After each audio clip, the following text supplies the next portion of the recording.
but I can't read, I can't write, I can't spell, and most of the time I don't know my left from my right.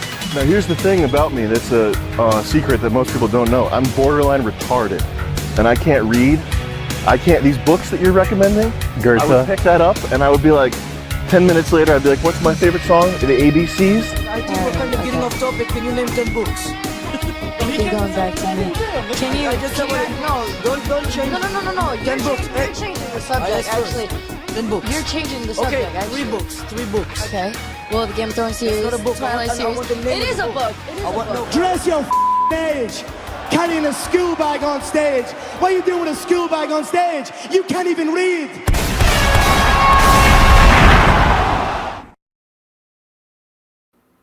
I was working hard on a new intro that we did not get to debut for this one, but I was in the AI mines for like a whole day, making like song parodies and putting in prompts for like a new "Do You Even Read" intro. And I'm going to tell you right now, I came up with some dog shit. What a great way to open the show and to get started. I think that I like our intro. I think it's perfect. It perfectly encapsulates everything that the show is about. It was going to keep that intro and then amend it with a full like 2-minute song afterwards. And I think I landed on one that was sort of like an 80s grunge metal thing. And yeah, I was trying to get something that sounded like that, but you can't put in direct references to song, like make this sound like, I don't know, Aerosmith. That's a terrible example, but it's there now. And it's like, no, I think what you mean is a high energy pop rock. And then you say, sure. High energy hair metal band, something like that. The only song that I've ever heard that was like AI generated that really had like it ran a chill down my spine, where I was like, oh no, this is going to get stuck in my head. Was I think it's a YouTube channel called Obscure Vinyl, and they had one that went somewhat viral, has over like 1 million views on YouTube, and it was fictional singer Rodney Munch and his hit song taking a shit on the company time. And I listened to that and I was like, I now can understand how catchy and sloppy this is going to be. This is really going to be that like cheeseburger at 2:30 in the morning when you're driving home and trying to sober up. So I was like, this is my comfort, like Whataburger at 2 a.m. Kind of like thing. That might be the most American thing you've ever said on this show. That's totally fair. And I imagine a burger, and that's how all American discourse. It's like when you have your 2 a.m. cheeseburger, you motherfucker.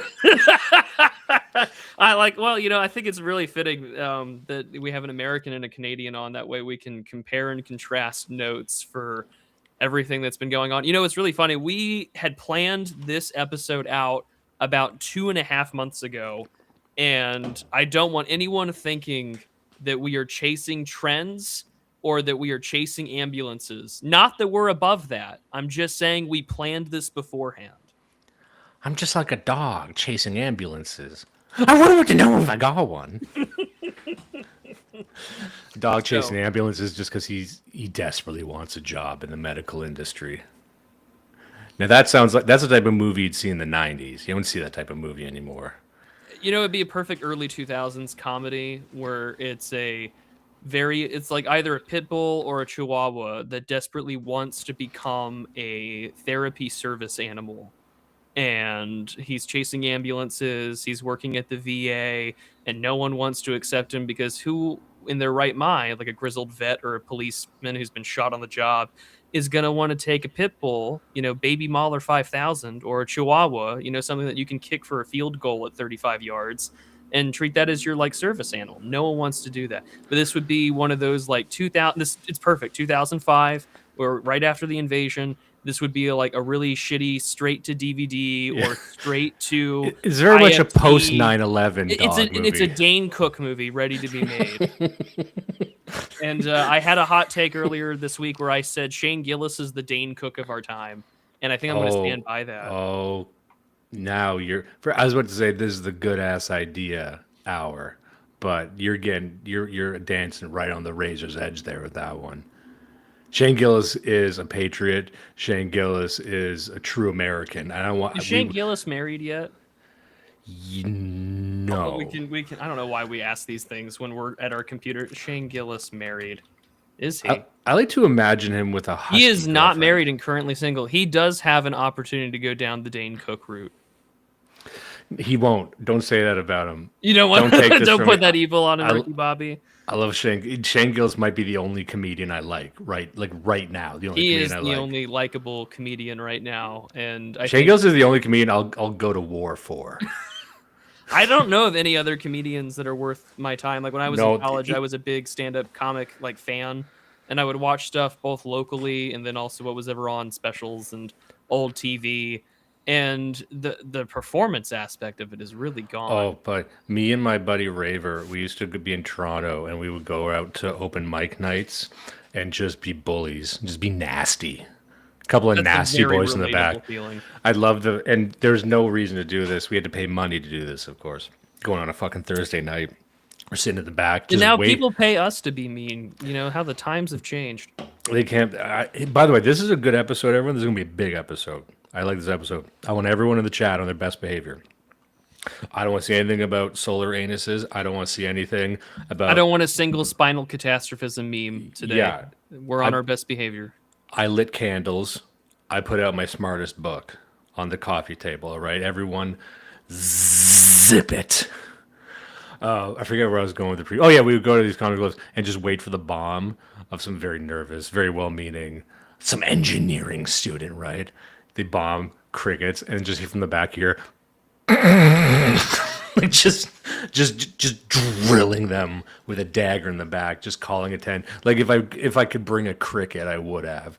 And then this is what we did. This is what we did before Trump. Everybody, you know, the Trump changed things we did for fun. We used to just be nasty to people, and now he kind of took that from us. So we gotta fucking read books. Anyway. We're again, we have a bunch of new people watching this show, and so we're dilly-dallying, of course. You were queuing us up with saying that we're not following trends. That's right. I thought it was really funny that the breakout piece that got millions of views that I don't know how many people actually read, but bold of you. That is true, Pac-Man Respecter. That is true. But I respect the intelligence of my audience enough to not insult you all the time. But no, so last week we had an article from Compact Magazine, of all places, go viral about the lost generation, which I think our friend Orrin McIntyre had kind of described it quite well, that it felt like a somewhat of a liberal, permission piece to discuss the ongoing issues of anti-white discrimination in the United States. Yeah, I got pulled up right here. So this was published by Jacob Savage, and I had reviewed this just yesterday on an episode that went live today on Real Secret Coffee Hours, which is our paywall show, where I covered this very, very popular article retweeted by JD Vance. Everyone you know has an opinion on this right now. And I also covered and was very pleased by this follow-up, this response by Jeremy Carl, the subject of this very episode, why the lost generation is a lost opportunity. He was very, diplomatic, let's say. He was very friendly. He was not nearly as harsh and aggressive and toxic as I was in reviewing it, because I don't even want to talk too much about it. This is about a book. We don't need to be talking about Substacks, but I was very impressed by this. What were your thoughts on, first of all, what was your assessment of this entire thing? And again, we say this because it pertains to a topic based DEI, race in America, affirmative action, disparate impact, all these things you probably heard about. And Jeremy Carl has been writing about that for quite some time. So this is all related, but what was your overview of this? When I had read the article, initially this one, I was happy to see it be written. I think that it is good that this kind of attention from someone who had been described by his colleagues and even himself, somewhat of a very former or, still kind of a person who is very liberal to describe these things. And I think that is good to see. But as I continued to read it, I noticed that this was very much a question of agency. There were some, sort of liberal priors that I probably would not agree with at all if we were to, take our own spit and jab at this subject. But nevertheless, like to see everyone kind of point out that even from entertainment, and this is mainly focused on sort of the creative side of things, that there has been this systematic shutout of white men is, it's important to see and it's important to note. It is funny, someone prior to the subvisual, but we'll focus on the subject at hand and not too much on other third rail issues today. I think that one of the things that is important to point out, at least for this one, is that everyone has kind of used this article more or less as a springboard to highlight that for as long as Mr. Savage has been alive, and I don't know, he's probably a little older than you and I, just talking about the fact that no, this really is the ham-fisted DEI programming has been rooted in from the very beginning. And yeah, he focuses almost entirely on media and these very progressive institutions that if you work in them, I think Curtis Yarvin's term that he uses, professional progressive, is very apt. But there were a lot of things when I read it, and I read it twice, and I was like, well, there's a lot of issues I take with it because it's so focused explicitly on media. And I get it, write about what you know. But at the same time, there are various other, forms of nepotism and networks that can keep certain people away to avoid it. And from others, once the hand of DEI comes to bite you, then you want to kind of get on board and do it. Sort of a mugged by reality moment.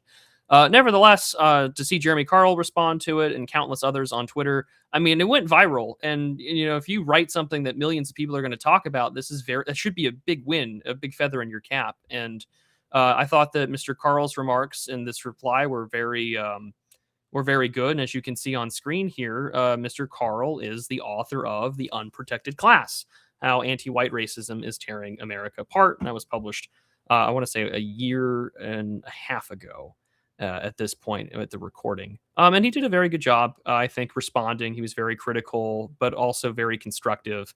And so this was very good to see, and I'm very happy about it, which again, when I was on Twitter and I saw people kind of crash out against Mr. Carl's Substack article, I said, the guy knows what he's talking about. He did write the book that for a lot of mainstream conservative publications, he was sort of the guy that allowed, sort of this salient point to be pushed through against the Overton window.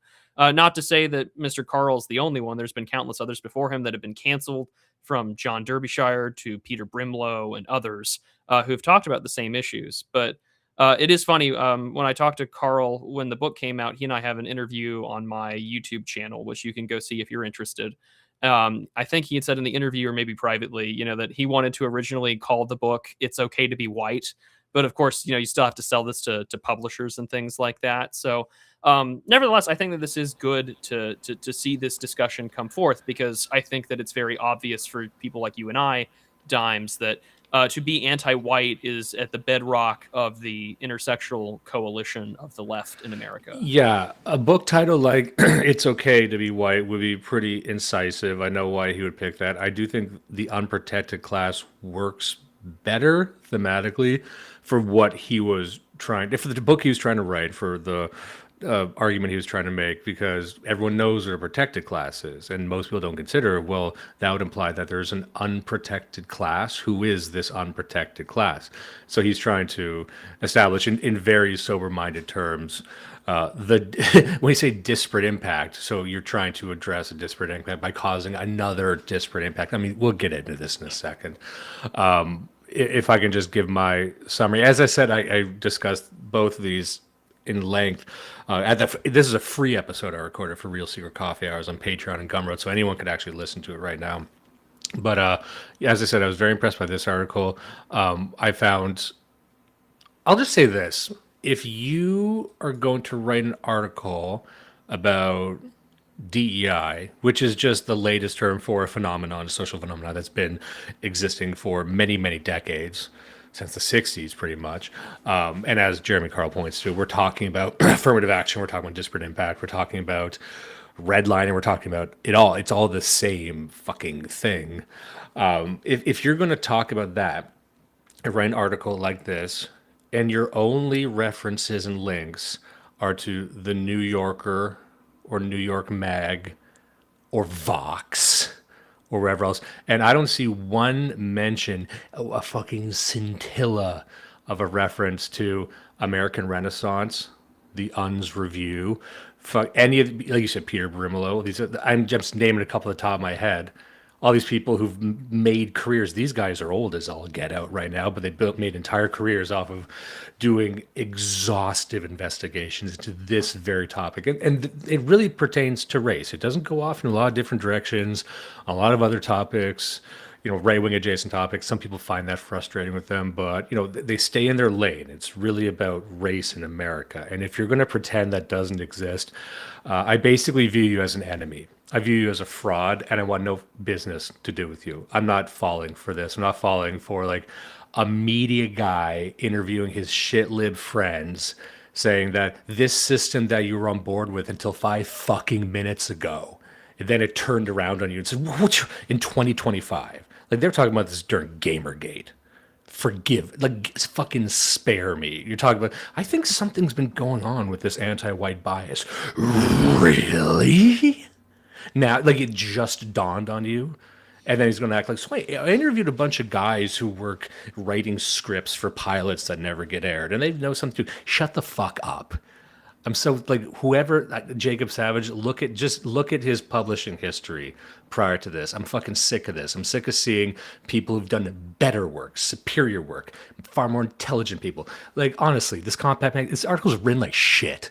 It's written by a fucking dummy. And that's why I talk about like Jeremy Carl. I said I wasn't going to crash out, but this like Course Vampire article, it's actually written in a bit more irreverent way. I liked how it was written. I liked the arguments that were being made. Like I saw a lot of people sharing like the Lost Generation article. And I'm thinking, I bet you didn't read it all the way through. There's a great part near the end here. Let me see if I could find it. There was such a great it's funny. idea. I didn't think we were going to spend this much time on it. But it kind of it will pertain to what we're talking about here. Let me see if I could find it. There's a paragraph right here where he says, okay, over the past years I've spoken to, I can't find it, but basically he says that these people I talked to they're all liberals, and I bet a lot of them remain the same. I'm like, there it is. That's the article. The article is these late stage fucking woke liberals who started changing now, but they didn't actually change anything about their worldview. They didn't readjust their ideology. They were liberals before, and they're staying liberals, even though they found themselves oppressed by the very system that they created, by the very system that they propped up. And they can't put two and two together. I want an article about that guy. Really, what I want an article is about Jacob Savage. Figure yourself out, look in the mirror. How did you get here? Why all these people that I mentioned before, you, me, many in the chat, I bet he was on board for them being deplatformed 3 years ago, 4 years ago.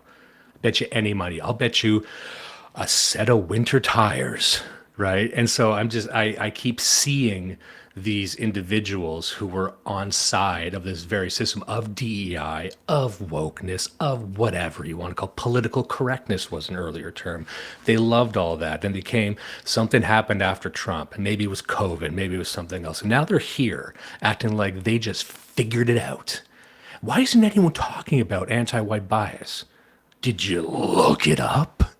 Did you talk to any of the motherfuckers that have been out here in the trenches, losing everything, talking about this, losing their jobs, losing their fucking family, their friends, like losing real things, and now you traipse in when it's convenient, like, oh, here's something no one's really talking about. Like I'm so full of blood. I'm full of blood. I'm full of semen. I'm full of bile. I'm full of fucking glitter. I'm full of a lot of things right now. But anyway, that's kind of a taste of your review Real Secret Coffee Hours thing, but maybe not here. Does Dimes always swear this much? I tell you what, on this show I actually do, and I'm usually not the first one to do it. Anyway, that's why I think that was really the argument. I'm saying, going back to Jeremy's article, because he does mention this. He does mention, hey, I'm Jeremy Carl. I've been doing this for a few years. Hey, here's some other people that have been doing it. And what I saw is this narrative being yanked from people like him and like many of the others I mentioned. And that's why I found suspicious. And I don't think people are angry enough about that.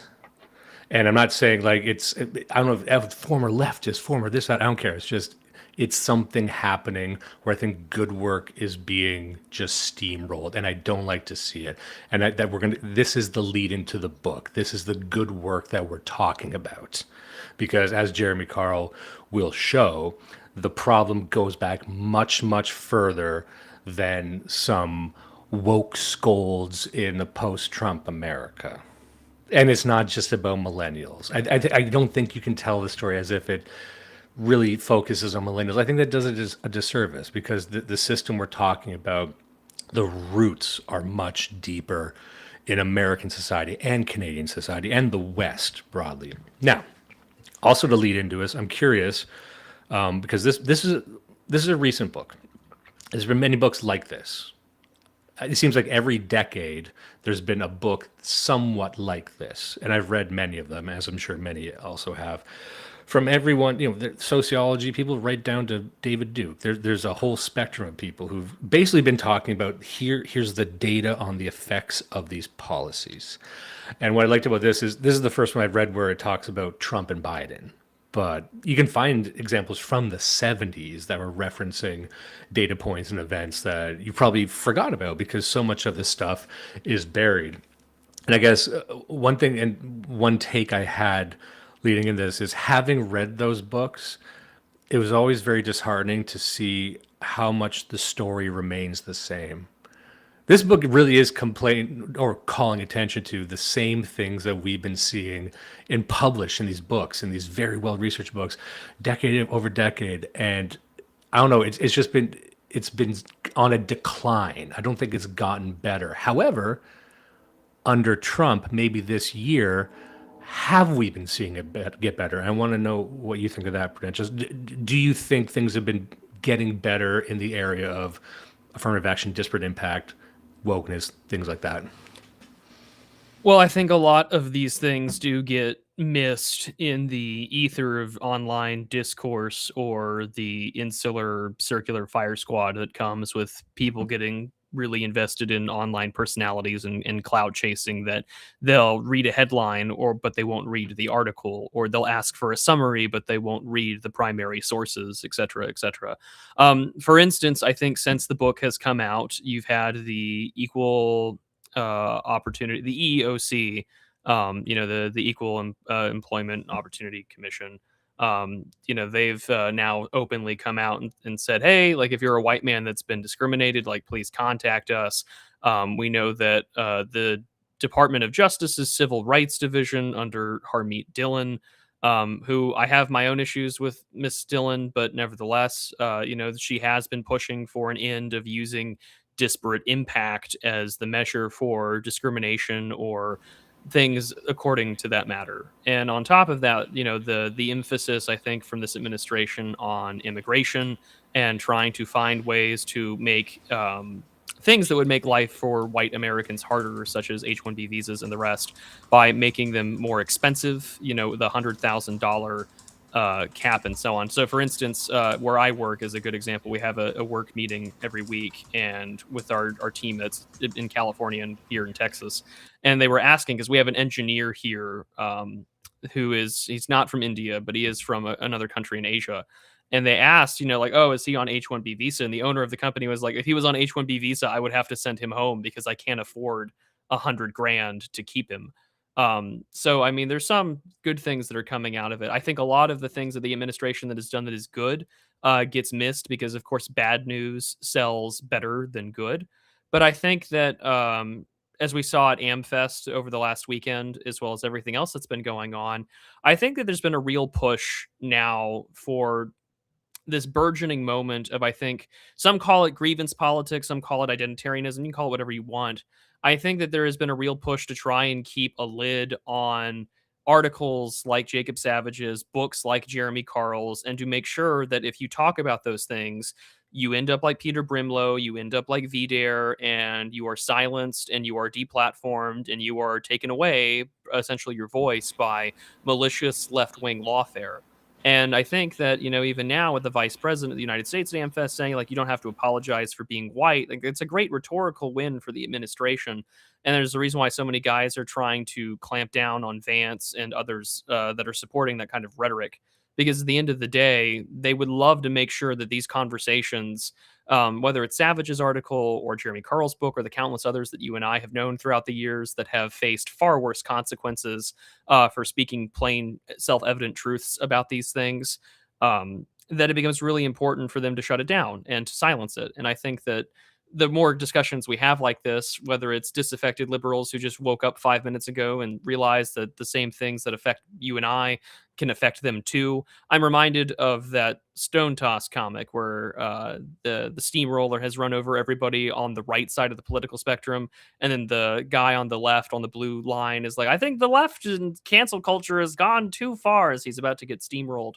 So I think that it's good that we discuss this book, and I think that it's important for us to look at it. And I think also to keep in mind to the audience that, if you're like my audience or like Dimes' audience, some of this is going to be a very kind of brief refresher course of like, well, duh. But I think also for Carl and for those that work in sort of conservative politics or those that have worked in the Trump administration, Mr. Carl worked in the first Trump admin. He is currently waiting for the Senate to approve and confirm him to serve in the second one, which of course the Republican-controlled Senate hasn't done a lot of work at all this year. So I think that as we get into this text, it's really important to understand that, this was published in 2024, so it's a year old, and that at the end of the day, this book is covering things that have been going on for decades. And when you look at the corpus of this show, Do You Even Read? We have covered a lot of books covering these issues, from Robin DiAngelo to Walter Rodney, and discussing writers on the right as well on these issues. And now we're finally getting to talk about one of those writers. And I think that this is a good way for us to open up the book and to break it down. Yeah, and let me just reiterate, or not reiterate, but state that it is good the more people are talking about this sort of thing. It is good overall when these ideas are mainstreamed, and better late than never, I suppose. And just to your previous point, we can't underestimate the value of reestablishing the basics, especially if it's for a different audience. So, like you said, people like us will read this, and like we've heard this before, but it's not necessarily for us. We're too weird. We're too alienating, right? We're in the weeds, man. But regular people need to be reminded of this stuff. It's important to even remind myself because we're so entrenched in right-wing talking points that we kind of forget this stuff. It almost seems quaint. We're talking about talking weird geopolitics, talking about space, talking about interdimensional sexuality. We're covering the excesses of leftist theory, and it's important to bring it back and remind people about the political crimes that have been carried out against them, because this is real. This is where the rubber meets the road. This is people's lived reality. Arguably, this matters more than most of the other stuff right now. It's not. You can make an argument that it's white versus non-white. In my view, it's mainly focused on the distinct American relationship between whites and blacks. Yes, you can, of course, bring in Indians and other types of immigrants, but I think most of the policy, and you can correct me on this if I'm wrong, but most of the policy in America racially has been pursuant to that, addressing that relationship, and then other groups can kind of glom onto that as well. But affirmative action and disparate impact, things like that, I think that was custom made for African Americans, and I do wonder how. This will sound silly, but I wonder how African Americans feel now compared to the 80s or the 70s. My feeling is the rhetoric has become a lot more extreme from that community, but I don't know, because we were talking about this last episode with how Europe underdeveloped Africa, that it was kind of quaint, I use that word again, the way they were just asking for money. All you need to do is give $1 trillion to Africa. That's all we want. And that was written in the 70s. And now, the reparations seem like a compromise. It seems like people are agitating for an open race war. And yes, they were doing that in the 90s as well, but I think that has become more mainstream. The rhetoric about like race war has been so normalized within my adult life. And if you're young now and you're just coming into this society, that you can't remember a time when that wasn't the case, and that's pretty baffling to me. Anyway, I guess we should get to the book now.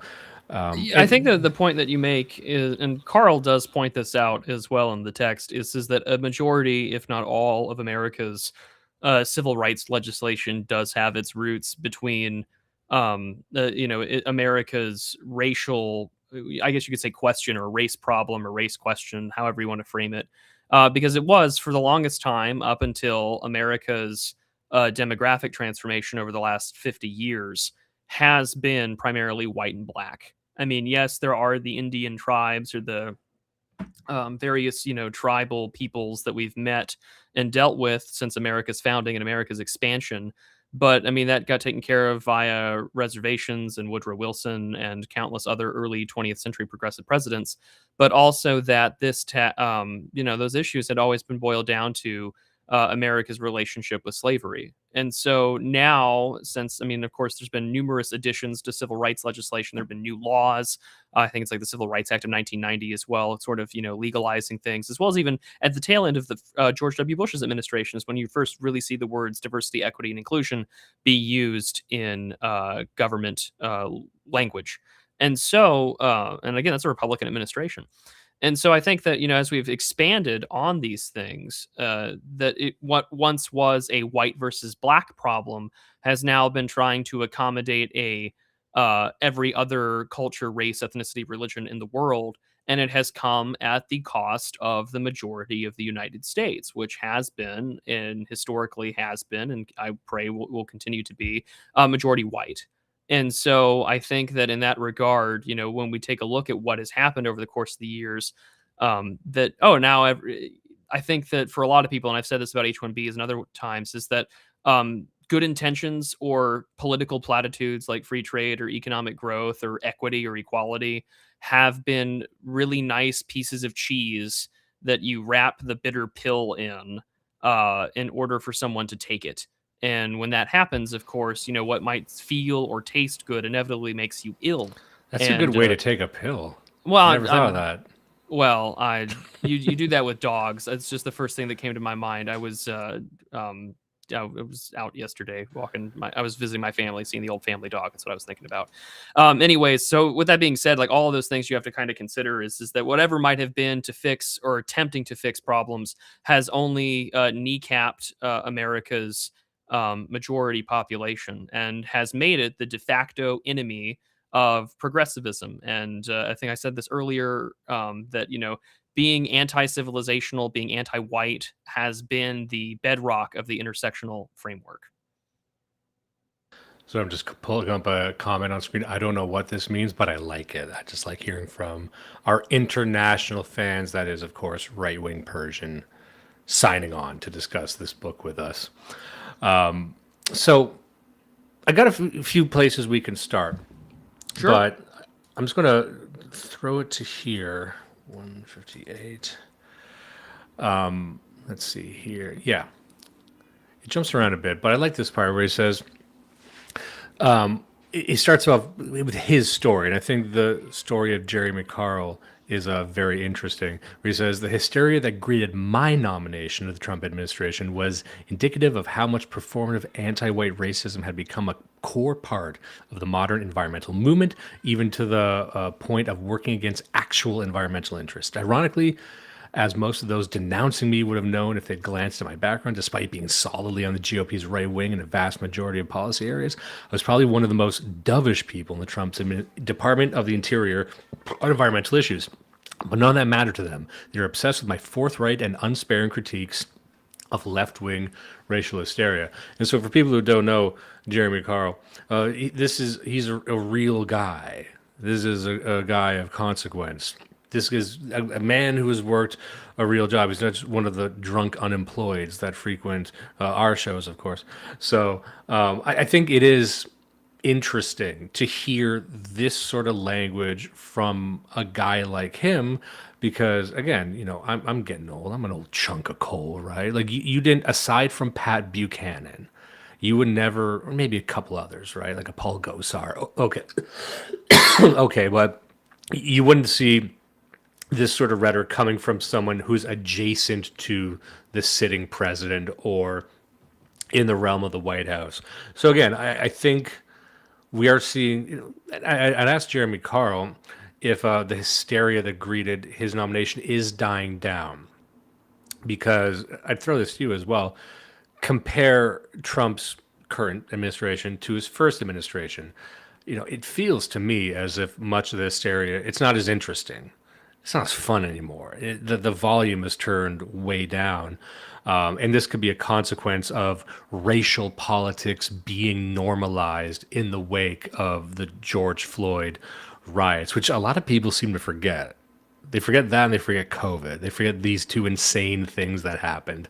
But I think that's because they've been normalized. They've been woven into the discourse permanently. So I think everyone, and I'm curious to hear what you think. I think everyone here at the tail end of 2025 is at a level of racism that people who frequent the right would have been on, 5-6 years ago, right? We kind of brought everyone up to our level. Does that sound fair? I think there's a great degree of individuals that probably work in politics that have either similar opinions to Mr. Carl or potentially even people like ourselves. I think that when you look back at even 10, 15 years ago, I mean, let's consider let's go back in time 10 years ago. This is shortly after Trump went down the escalator and, had said all of the comments that he did about wanting Mexico to build a wall. We got to deport people and that they're bringing in rapists and drug dealers and criminals. And some, I assume, are good people. That kind of rhetoric is not stuff that you had seen on the right outside of a few safe seats. I think like Steve King from Iowa is a really great example of this, as well as individuals like Pat Buchanan or people that have been relegated to relative fringes.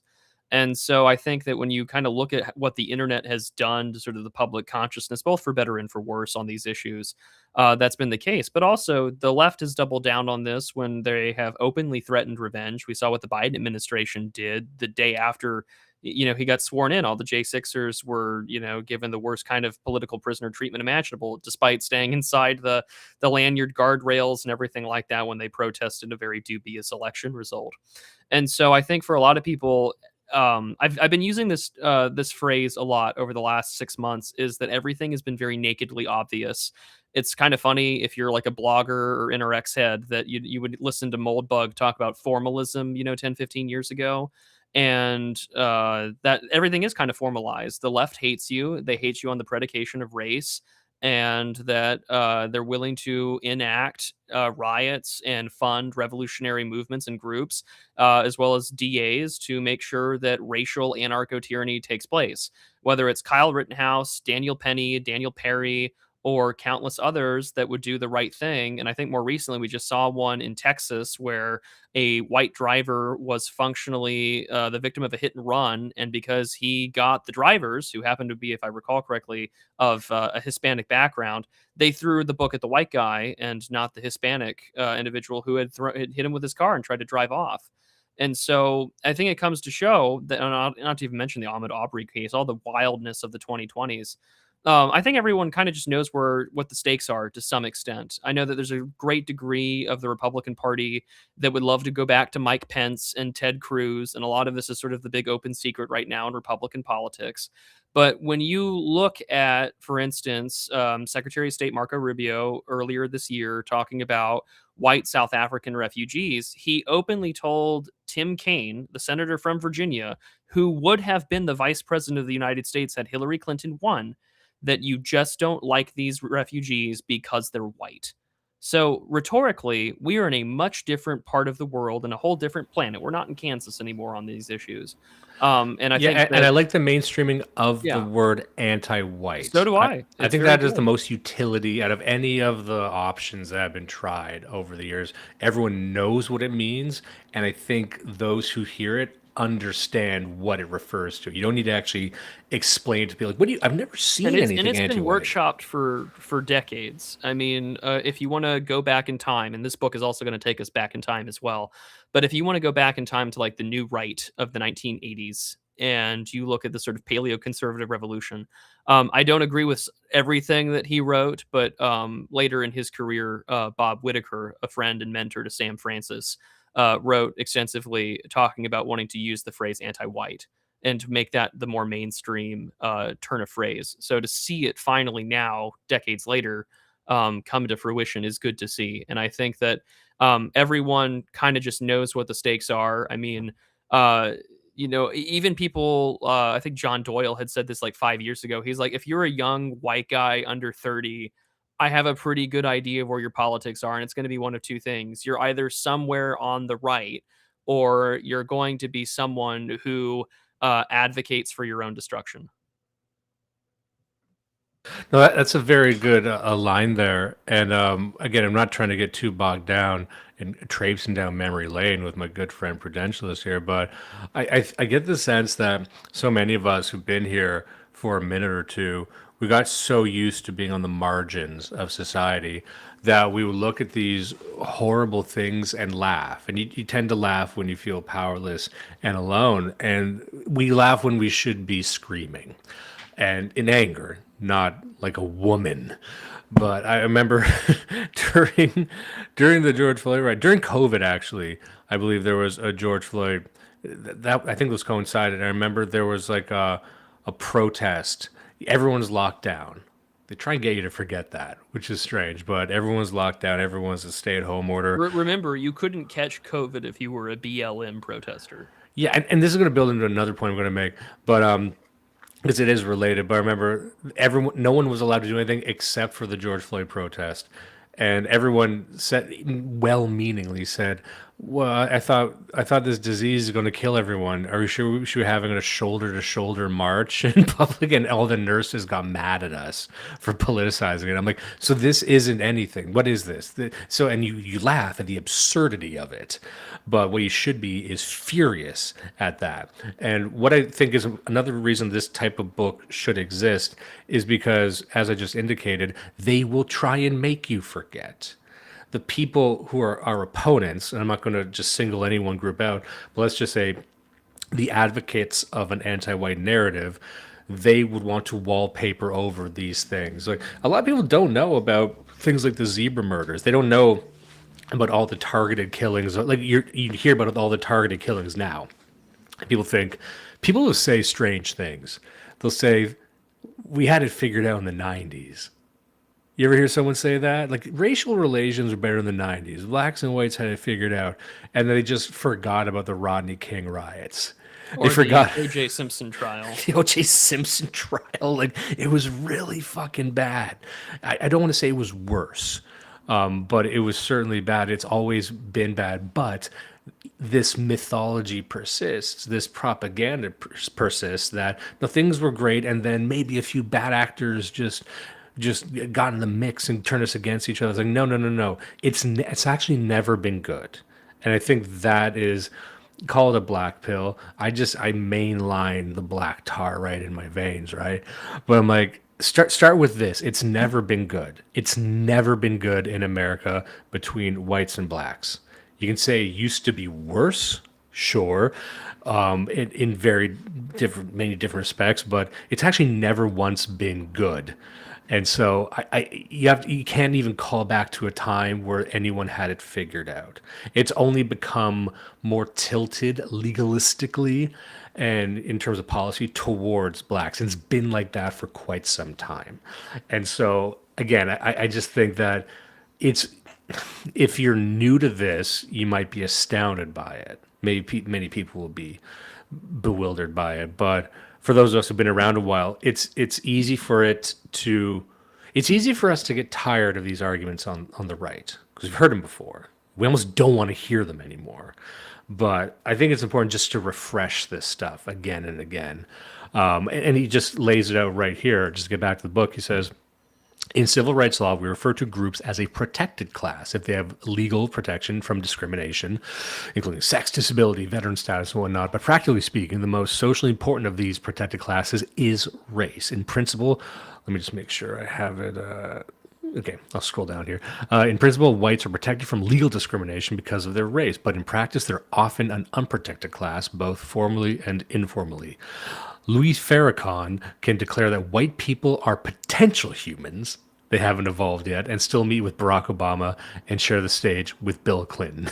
Louis Farrakhan has enjoyed interesting status within right-wing thought. People like him because he's racist. They like him because he's a racial nationalist and he loves his own people. Like, I get that. Okay, but he's also called me like the illegitimate son of an evil alien. Like, he's also said that white people are monsters, like inhuman freaks that should be destroyed. So I'm like, I get taking the bad with the good, but it is kind of wild that that guy gets to meet with Barack Obama. Salon.com can print an article headlined, "White Men Must Be Stopped. The Future of Mankind Depends on It." And again, just remember that they did this. They're going to pretend they didn't do it. They're going to pretend, dredge up the COVID articles, dredge up all this shit because they left it on their site, but they're just trying to bury it because they need the clicks. They need the traffic, right? They want that. This is the same kind of institutions that I think it's the Atlantic that hosted a debate between Mr. Steve Saylor and one of the authors of I think it was Stephen Levitt who wrote Freakonomics. They were arguing over the very hot button issue of abortion and sort of the consequences of that with criminality. And it's a very hot button issue, and it relates to race and human biodiversity and all inheritability, the big third rail of sort of like left-wing politics that you're not really supposed to talk, also on the right for a lot of people. And the Atlantic had famously kept the article up, but deleted the names and references to the people who were debating and just called it authors. And also more recently, we saw after COVID, there was an article written by a woman wanting COVID amnesty over what had taken place. And so I think, again, politics has a weird 4-year amnesiac kind of ability in the world and in the United States. But this article was written documenting so much of the 2020s madness, but also what Carl does a very good job in this book is highlighting that this is not just about the 2020s. This is about education, environmentalism. This is about all aspects of politics, media, and culture. Because if you don't address the fact that this is a long-standing issue, then you are going to put a Band-Aid on a gaping chest wound and not fix the problem. Yeah, and that's the reason we started by talking about the Lost Generation article is because I take exception. I don't want to hear people talk about woke unless it's in the context of a much longer trend line and how wokeness was just the latest appendage to this giant weed that's been growing, right? And I think you need to look at it historically. Like, it goes back to the 70s, goes back to the 60s. Someone right in just in the comments says goes back to the 1790s. I mean, arguably, you can get pretty deep with this, but like any social phenomenon, you do need to think in centuries if you're taking it seriously. Now, this book doesn't do that. It's not supposed to. That's the type of book of freakazoids like us would probably write. But that's the depth of the problem. And that establishes the scale of the problem and how the steps you must take to correct it. And what's interesting about a book like this is that it could stand just as a primer for an entire series of books. And I know I had mentioned American Renaissance, these other publishing houses that have done something like this. But, you had mentioned before about the guy, the delivery driver who got hit by the judge more than the perpetrators. Like, you would need a book just on judges. You would need a book that just looks at the problem of judges in America, because everyone's seen some story where a 25-time felon gets away with murder because of some bleeding heart liberal judge, man or woman, usually white themselves. It's very rare that they're black. It's always some like white shit lib that lets them off. I'm like, we need to just look at that, because that is a very important vector that almost stands apart from the rest of law enforcement. Everyone is obsessed with policing, but the judge problem. How do most of these people become judges? It's not that hard to become like a lower circuit court judge. It's not hard to like get in there and just game the entire system. And I just think that you can't cover all of that in a book like this, but you would need to. And again, like I said, American Renaissance and these places, they've got articles for decades about this, and then one book on just the education system, and then one on policing, and then about the NGO system. Anyway, Well, this is why I've said in countless other interviews and shows that I really wish the right would spend, and I always say that this sounds like a very 2015 era talking point. I really wish the right would spend more time on intersectional frameworks, only because it is the unifying hatred of basically like white America that kind of unites these things. And I'm kind of being broad, or I'm kind of reducing it down.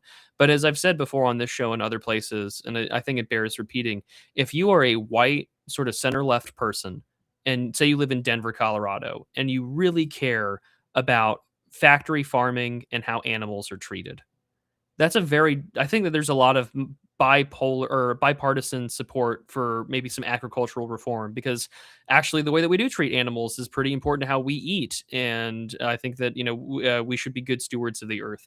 And so, but because this is considered a left coded issue, and say you donate to PETA $25 a month or whatever, so you feel good, that automatically makes you a member of a broader coalition that can unite some of the most disparate, wild, radical issues on the various, issues of the day that the left likes to talk about, that have nothing to do with your personal conscience or your beliefs, but you're now labeled or assigned, or you have to believe that in order for yourself not to be canceled or to not be seen as a bad ally or anything like that. And this is also a very good thing too, because this is very noticeable, is this section here, flight from white, because there are status symbols in the United States. White is not one of them, and it is something that is often lambasted, degraded, insulted, talked about in all forms of media, not just movies and TV, but also in video games, etc. I don't want to make this a Gamergate episode, but you can definitely trace some of that back to it. But as he's just trying to make this about Halo. I know it. I'll get there one day. I'll get there. I have a rant recorded. I recorded an entire playthrough of Halo CE, and I was like, I need to go just ramble and talk about that while the game plays in the background. But anyways, Carl writes here, additionally, if whiteness is an advantage, it is strange that so many whites have been clamoring to obtain a non-white identity. Journalist and commentator Steve Saylor has referred to this as the flight from white. The number of Hispanics identifying solely as white dropped by almost 53% from 2010 to 2020 in their censuses. Hispanics have realized that whiteness is stigmatized and disadvantaged, whereas multicultural identity is sacralized. This is definitely true. There was a great article that came out in 2014 that was highlighting the number of Hispanic Americans, or just Hispanics, that were no longer identifying as white only and were looking for different ways. And famously, during the 2020 era, I remember Jeremy Carl and countless others had pointed out that Ibram X. Kendi, a great race grifter, race communist, whatever you want to call him, had famously said that whites are trying to identify as anything but white to get an advantage. That's how pervasive their whiteness is. And, Kendi's lying through his teeth, because it's like, no, they're deliberately identifying as something else so they have a chance to even get accepted into school. And again, Jacob Savage highlighting that for his own industry. But it just goes to show that what Carl is pointing out, and what others like Saylor, who's also been marginalized for his writings, goes to show that absolutely that we have witnessed over the last several decades a cultural shift from treating white Americans as people to being a safe, acceptable target to lampoon and dehumanize. And when other people who are trying to come into the country or immigrate or whatever see this, then they know that there is no advantage to trying to assimilate or anything like that, because you are rewarded monetarily, culturally. Jay Burden has this really great phrase called like social emotional patronage. And you're given all of these, quote unquote, good boy points for being against America and its heritage and its history.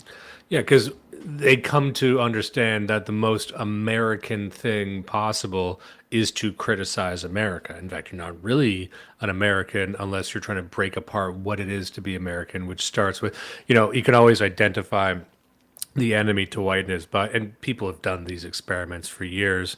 Hasn't led us anywhere, of course, but just showing a picture of a white family, maybe drawing, just have that. That's all it is. And then the response will be, well, what did he mean by this?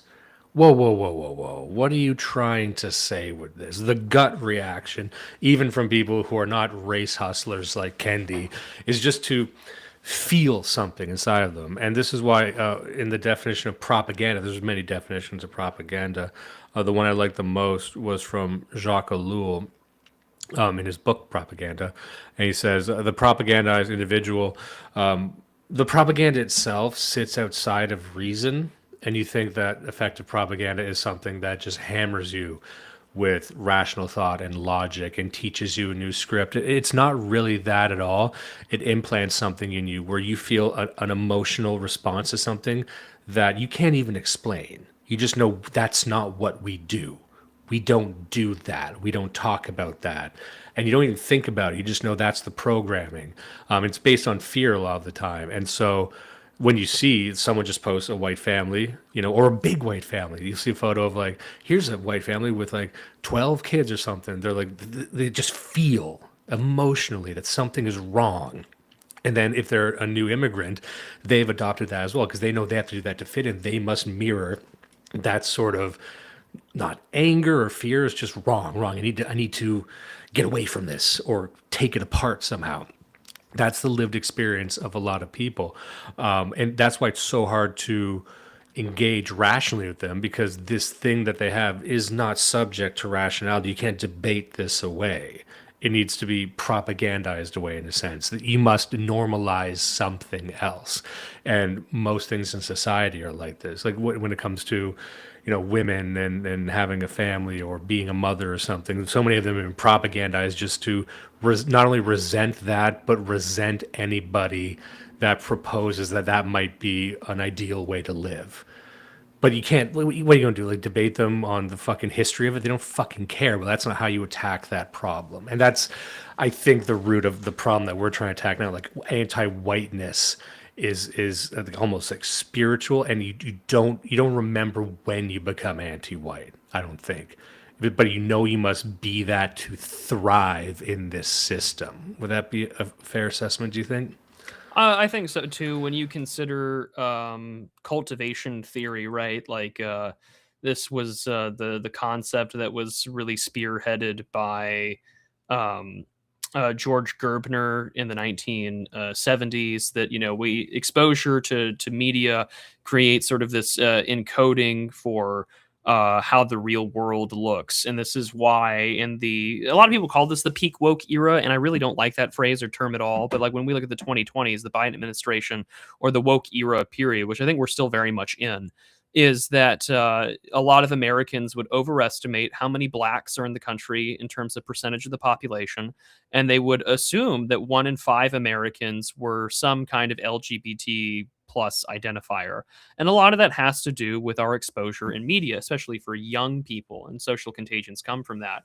This is where you have encoding, inference, retrieval, and construction. And this is the psychological understanding of cultivation theory, wherein encoding of media and ideas, memetics, right? To go back to a previous book we've covered, those memes are encoded into TV, radio, streaming services, video games, etc.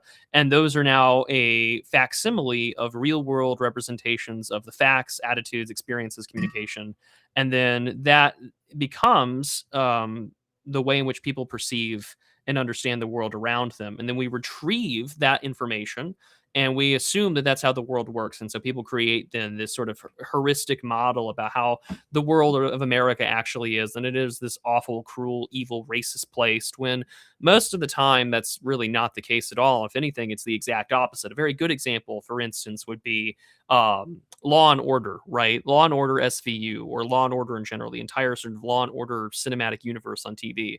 Most of the criminals in Law and Order that get arrested are going to be white.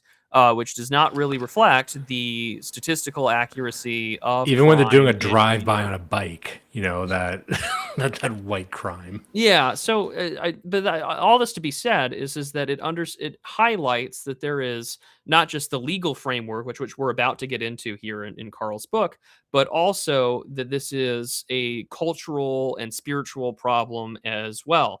There are black churches that did an absolute insult to the sacrament of the Eucharist by basically having Arizona iced tea and Skittles as a form of communion to commemorate Trayvon Martin. We list, I know Barack Obama did this too, as well as Joe Biden and countless others. Progressive activists treat all of these individuals who either die from their own criminal action and interaction with the police or from drug overdoses, and they treat them like Christian martyrs. When Derek Chauvin was imprisoned as a political prisoner for being arrested for simply responding to a case of counterfeit money and someone overdosing, they had baptisms and things at the site where George Floyd died. Again, And so- don't forget that, people. I was looking up. It's hard to find those images. I was looking for one the other day. I'm like, I swear to God, I saw an image of a white woman kneeling at a mural of George Floyd as if he were a saint, and there's a shrine set up around there. And it took me a lot of digging in very specific search terms to find that one. Yeah, there were June 9th, 2020, Fox News had pointed it out that numerous daily services at the site of George Floyd's death, and that there were baptisms that took place in May, as well as when Chauvin was found guilty. So yeah, it's a cultural thing too, but also to look at it here. It's very funny that we've talked about these things, or even when a white gentleman was stabbed, and he said that word that gets people to get really angry. He said the N word after he got stabbed, and the jury, of course, a jury of his peers, I'm sure, let the black man who stabbed this guy off because of the invocation of that word. There are blasphemy laws in America, which is so outrageous, because if there is a time to say it, that would be the time. That would be like, if there's one time when you're allowed to say the N-word, it's when you're stabbed by one. Because if not that, then what are we doing here? What is society, right? Well, it just goes to highlight, again, we talked about, what if we went back to the 90s? And this is sort of, again, O.J. Simpson effectively ran the great campaign on race, lest we forget the invocation of the N-word at his trial. So I think that those are, that too. Or lest the book opens up. Jeremy Carl's book literally opens up. I'm going to just read the first few sections. You can keep it on this page. We don't really need to point it out, but I'm just going to read like the first paragraph here, because it's really important for us to consider at the introduction. Minneapolis Mayor Jacob Frey knelt before George Floyd's 24-karat gold-plated casket and wept. His body heaved as though he were mourning the loss of his own son. A week earlier, Floyd, a small to medium-time career criminal who had once held a gun to the belly of a woman in front of her toddler during a home invasion, had died in the course of an arrest. Floyd was high on methamphetamine at the time and had 3 to 4 times of what could be the lethal dose of fentanyl in his system. Now, the well-known events that led to Floyd's death began when Floyd was accused by a local store owner of passing a counterfeit bill. The police were called, and among those who responded was Derek Chauvin, a white officer. Floyd, who was African-American, would soon utter his soon-to-be-famous comment, "I can't breathe," numerous times before the police even touched him. Difficulty breathing is a common side effect of fentanyl intoxication. After Floyd resisted arrest, Chauvin knelt on his neck for an extended period. A jury would then determine amid a politically tense trial that this caused Floyd's death, leading to a conviction of Chauvin on account of second-degree murder. And keep in mind that this trial took place during the most destructive riots in American history. 20 people were killed, 17,000 arrests, and billions of dollars in damages that left a lot of small towns and a lot of main streets irreparably changed for the worse. So I say all this because this book, of course, is published in the midst and the aftermath of the 2020s. But let's go into the civil rights regime, because and let me just say, I know Jeremy Carl would never do this because he's a serious man. If I was writing a piece on that, if I was writing a paragraph, I would have to include that George Floyd is perhaps the ugliest man in America, and he was buying a banana. Like, you need to include these. You need to include the absurdity of the situation, and that he was like a former, I hate saying former porn star, right? Because he just acted in a porn, which is worse than doing, it would be better if he just did lots and lots of porn or no porn, but just doing one porn, that's just an odd amount of porn to do. So they could not have picked a worse guy to make into a martyr. It was like if someone like us decided to parody the type of person that they would try and make leftist martyr of. And then they did it. And then I thought more people would be laughing. Anyway, sorry, continue.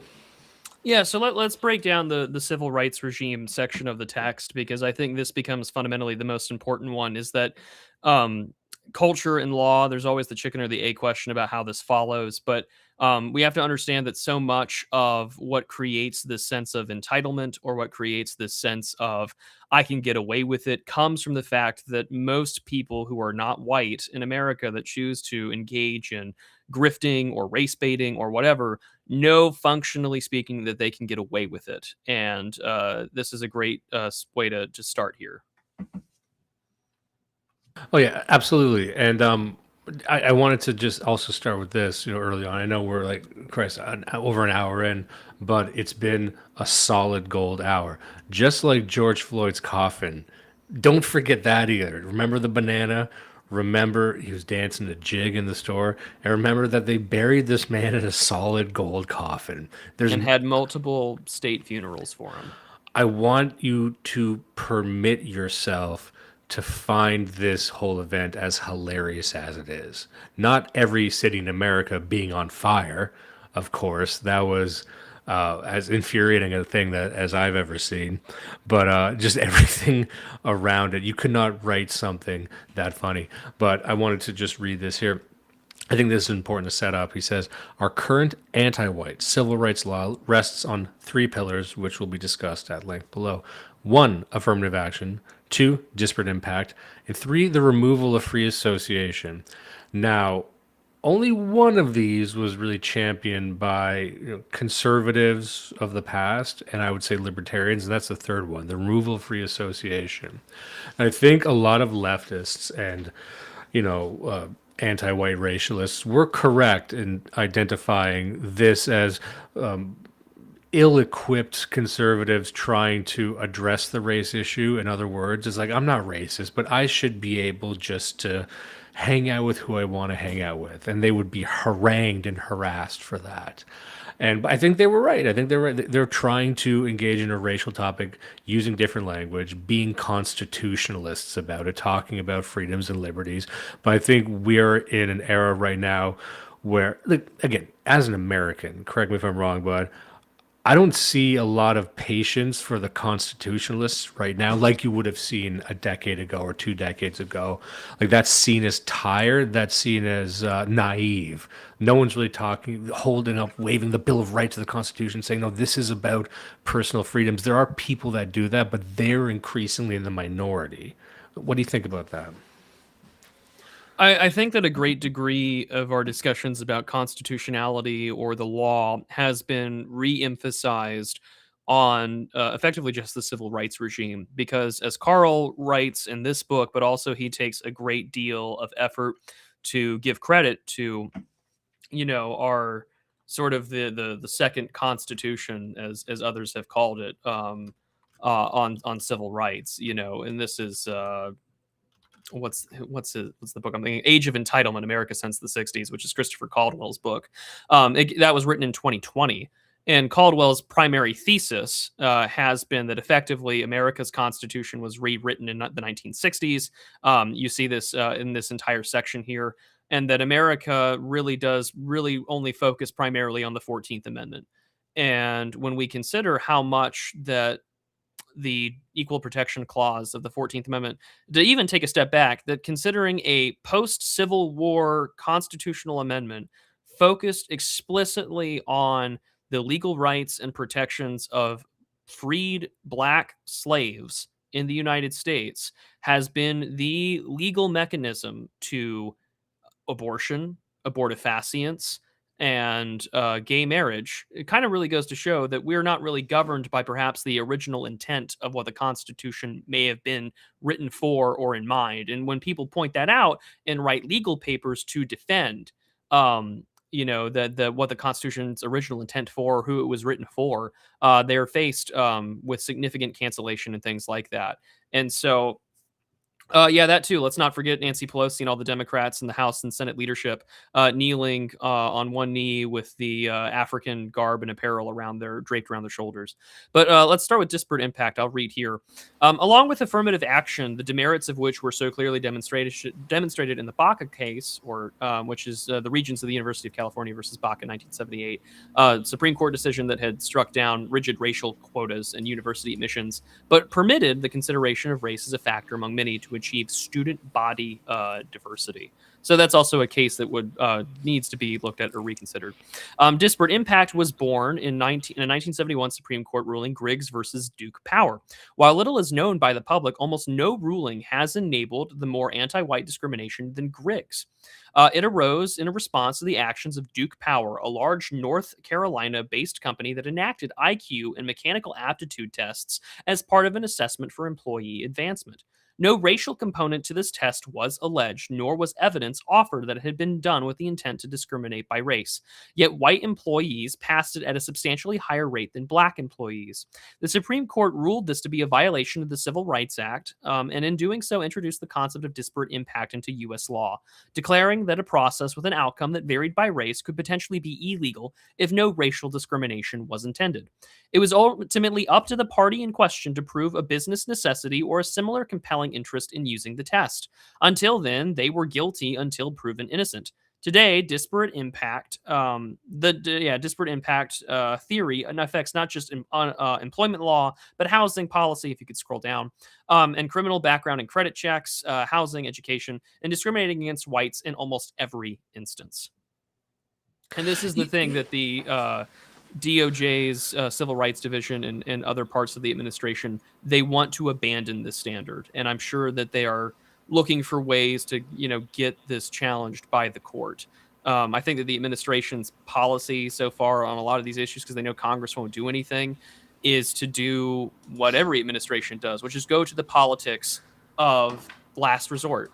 If you want the most honest 5 minutes of American politics, there is a section during the Brett Kavanaugh hearings in 2017 about what Congress does. And it was by former Senator Ben Sasse of Nebraska. And he effectively says that Congress has effectively abdicated its responsibility. We write shell pieces of legislation, and we let the various administrative and executive agencies write the laws themselves. And when someone is finally injured by them, we have to go to the politics of last resort in America, which is the Supreme Court. Which is why an institution that has declared itself to be so politically neutral and not part of partisan politics becomes the focal point of all partisan politics in America, which is the place that gets to rubber stamp what is constitutional and what is de facto legal. And so I think that what this administration has been doing is trying to find ways to how can we get a court that is relatively conservative to move and change things rightward for the first time in my lifetime. Because the first real right-wing or conservative victory I've seen in my lifetime from the Supreme Court has been on the issue of overturning Roe v. Wade and returning abortion to the states. I was surprised by that. And that seemed, I don't pay that close attention to Supreme Court politics, but that really came out of left field for me. And I remember even during Trump's first term, in the first election cycle, they were asking him, are you going to attack Roe v. Wade? He said, I think that's settled. I have no interest in going after Roe v. Wade or revising it at all. And then it just happened. And I think that showed people what can be done in a sense. Like, you would think that something like Roe v. Wade is so codified in the public conscience, and it was a popular enough thing, and they just said, nope, not doing it anymore. And then people got upset for 1 month.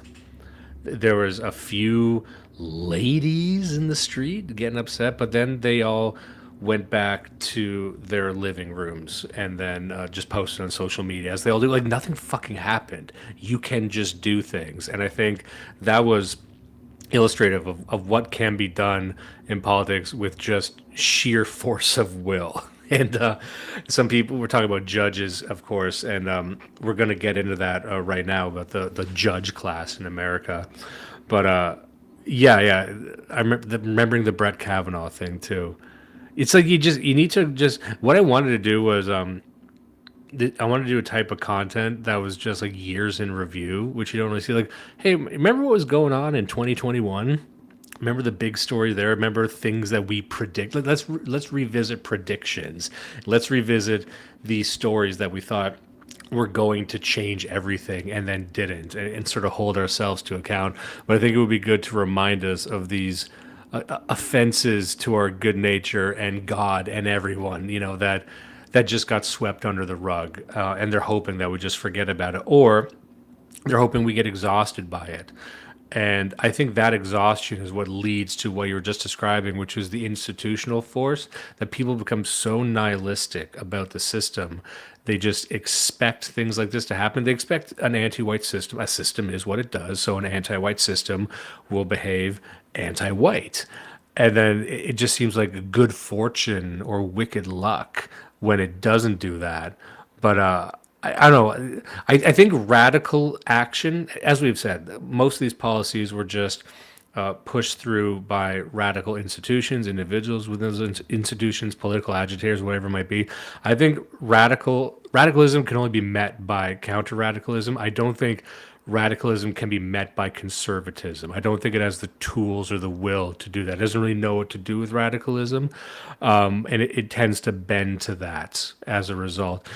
So, in a good sense, it took the radicalization of the Republican Party through Trump and Peter Thiel and whatever fucking rogues gallery of freaks they have in there right now. But that's what it took to make them relevant. But if you compare that to the conservatives here in Canada or anywhere else, like they're just lost. They're in the fucking wind. They don't know what's going on. They don't know how to be anything other than the slaves of the liberals who have been captured by the left, and actually know how to do something. They have a direction to go in.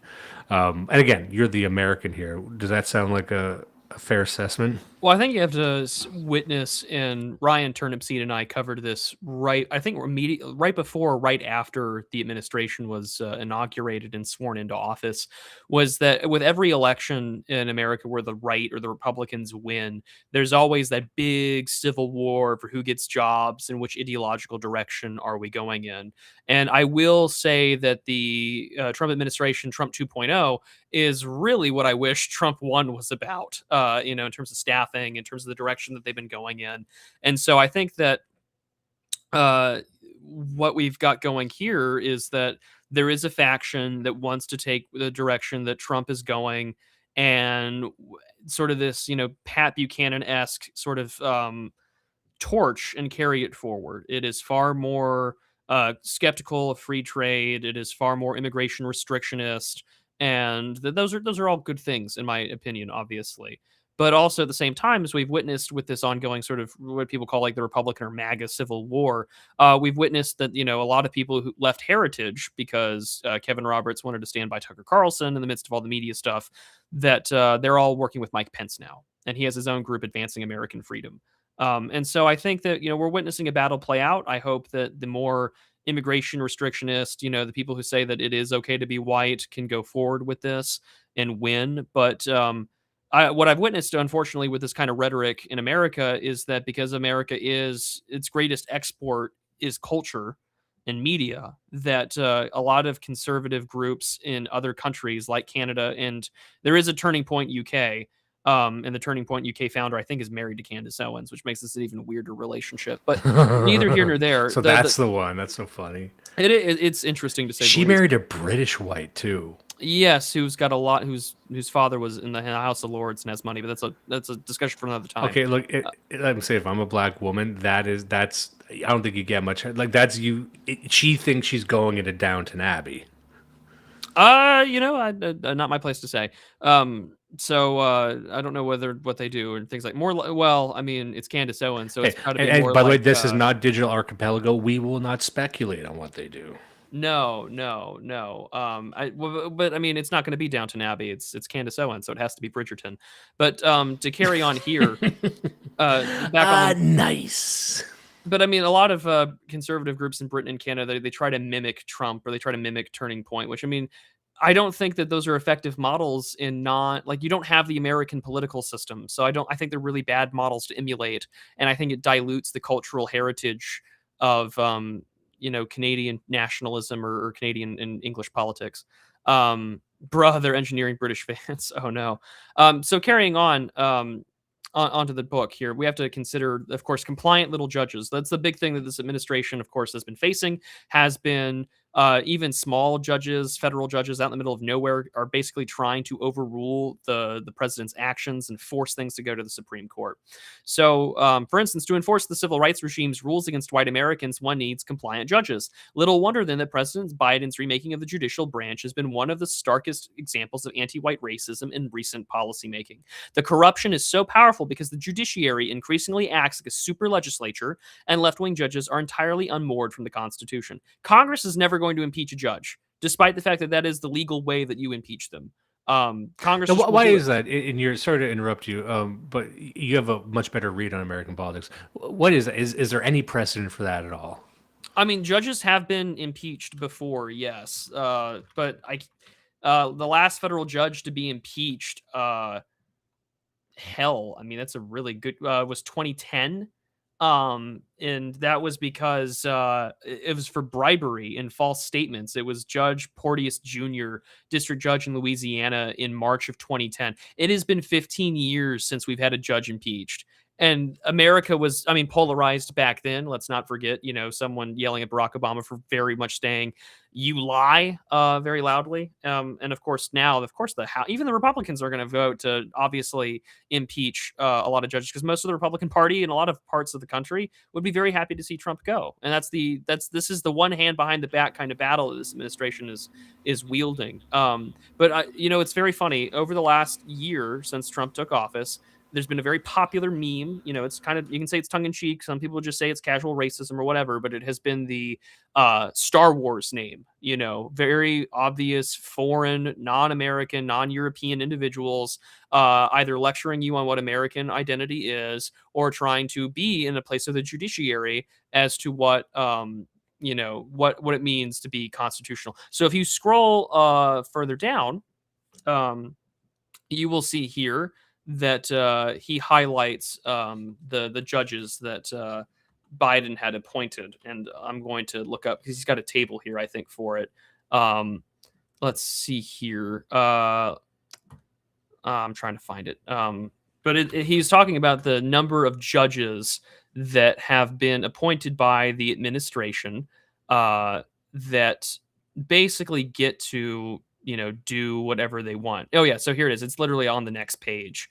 So for instance, yet of the 90, I think it's page 48 on the PDF, 25 on the book. If you can go there real quick for the screen, because I think this is a really important thing to consider here.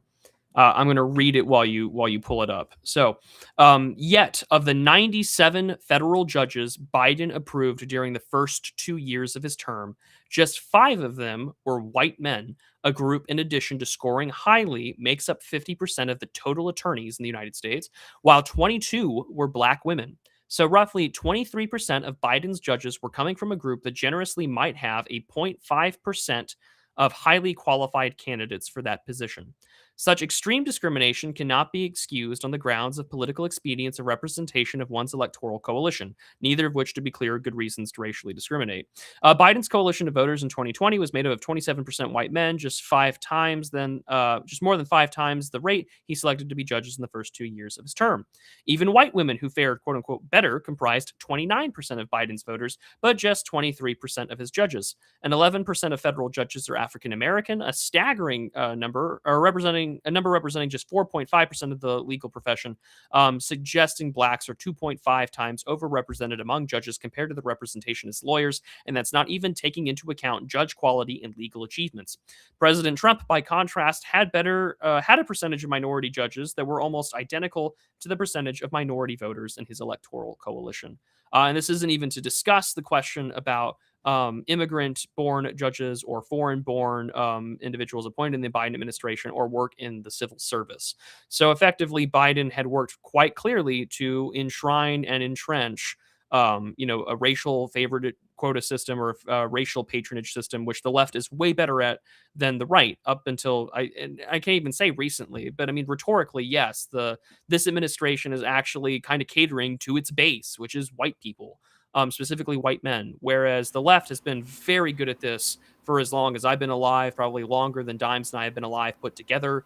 But it goes to show that I think it's been since Richard Nixon that Democrats have not won white men or whites as a majority of their voter base since the 1960s. And while the Great Replacement had been mainstreamed by individuals who are champions of the Great Replacement, like Vivek Ramaswamy on the debate stage in the 2024 Isn't he Republican. fun? I'm not going to get started. Otherwise, I will have a profanity-laced rant like you did at the beginning, and I don't want to do that today. It does go. It wasn't laced. It was peppered. It was lightly peppered, flecked, a smidge, a pinch, whatever. Cooking analogies aside, I'm going to get worked up if I talk about Ohio and not in the fun Zoomer way. There is real brain rot in Ohio, and it's called Vivek Ramaswamy. But it just goes to show that the Biden administration and Democrats in general, he was correct that because they know that they don't win white voters in any sort of majority that would allow them to have an electoral victory, they champion mass immigration, amnesty, and open borders because they know that replacing white Americans of European background and descent is the only way that they can enshrine power. And this is why deportation has been the number one issue, because Biden opened the floodgates to an untold tens of millions of people to flood in here. And that really didn't become part of the discourse until Trump. I think some people like on our side were talking about the increase in immigration under Biden, but you didn't realize what a radical increase it was until it started to drop off. You realize that the floodgates were open, but I'd like to harken back to that time about how, again, nihilistic and defeated. And under Biden, things were so bad, and it was so laughably obtuse, and it was such a joke of an administration. But I don't think. I guess there was some unity to be felt in that. It's like this side is embarrassing themselves. That's good. We can commiserate over that. And things, I think, on our side of the marginal right have gotten way worse since Trump was elected. It would be better if we had a blithering moron as president. And by we, I mean, I include Canada because, in a sense, everyone's American. So we're allowed to speak as if we're voters as well. But yeah. And I mean, he highlights a good example of this, right? Just by what Dems will do and what a future administration there will be. I mean, I think that the 2024 election was a really good point to make about this. The place of white people in the Democratic coalition is to be Harry Sisson or Tim Walz, a goofy TV retarded dad, or a laughable, unmasculine, gay twink that is only to champion your regulation, disarmament, and disenfranchisement. And remember, speaking of things not to let anyone forget, do not let the Democrats forget that they tried to make Tim Walz into a sex symbol. They tried it out for a couple weeks. Do you remember that? That he was like the cool, like Tim. Remember tweets and shit like Tim Walz, like he's the guy who would like jackhammer you against the wall, and I'm like, who did this come from? What show me the memo this came from, and at least, and then he's just gotten worse and more dunderheaded. That entire campaign truly was the epitome of millennial white women progressive writing. Like if Glee was a presidential campaign, it was the Kamala Harris campaign. Dude, I'm still calling things brat. That was a funny thing that happened. Like Kamala Harris is brat. Remember brat? You remember Lime Green? Remember Nick Fuentes saying that Kamala Harris is brat? Anyway. Anywho, we're not going to talk. So to point out an example, right, and Carl does a really good job at this. He says, nowhere is more apparent in the Biden selection of Nancy Abudu for the 11th Circuit Court of Appeals. Abudu came directly from a career at the Southern Poverty Law Center, which I think is... Sorry, what page is that again? I just had it. It's the next page 26. I'm reading straight from it. Oh no, because I love this story here. It's a good one. It's a fun one. Nancy Gabana Abudu, raised in Alexandria, Virginia, immigrants from Ghana, influenced by Pan-Africanist movements, including her father's anti-apartheid activism in South Africa. I wonder if he ever gave anybody a necklace. But we'll carry on here and read. So Carl writes directly from a career in Southern Poverty Law Center. I'm sure most people in the audience are familiar with the SPLC, a far left group that has made a career out of smearing conservatives, doxing your friends, reporting people for saying the very obvious things that Jeremy Carl has written here. And so he says, who will not toe the leftist line on racial matters. Not for nothing, the National Review did refer to Abdu as a concession to the far left. More than 50 prominent individuals and groups signed a letter opposing her nomination, arguing that Abdu works for a disreputable organization that has no business being a feeder for positions to any judicial office, not even a traffic court, let alone the second highest court system in the United States. She's a political activist, not a jurist, and is unfit to serve at the federal appellate level. According to the Family Research Council, Senator Ted Cruz is one of the most vocal critics of Abdu, drilling her on her record, highlighting her time at the SPLC and the ACLU. You've never served as a judge. You've spent your entire life as an advocate, and an advocate on the extreme left. There has been a pattern of nominee after nominee that have been extreme zealots. But I have to say, your nomination, when I look at your record, I find deeply concerning. The SPLC is a hateful and extreme place, and their hate, among other things, has led to horrific violence. This is written, and this was said, mind you, before Kirk was assassinated. I love that because, like, just to summarize that for the lay people, they're saying, I object. This woman is both insane and retarded. And they'll say, be that as it may. Be that as that may. Having said that, we need to concede to the far left. What are we going to do? Not have an insane retard as a judge who has no business doing it? But I mean, as it points out, on a party line vote, she was confirmed to the Court of Appeals. And while the obvious demerit on her ability to judge impartially, Biden and the Democrats viewed that as an asset. The Dems, for as much as non-compassment as Biden was, and all the people that worked behind that administration, that is what winning looks like: is rubber stamping your friends who know their goose is cooked and will do exactly what they tell them to do. Some people might cite her inability to be a judge as a bug and not a feature, but we disagree. The left understands that it's a feature. Yeah, and you mentioned that before, and how many people have said this? You mentioned Curtis Yarvin before, and he has this quote that I like, and he might have taken it from someone else or appropriated it, but I like it. And he had said, the left, the right understand, or maybe it's conservatives, but the right understands power the same way a wine aficionado understands wine, and they sort of enjoy it and they taste it and they're reasonable about it. But the left understands power the way an alcoholic understands vodka. Like, they're playing to win.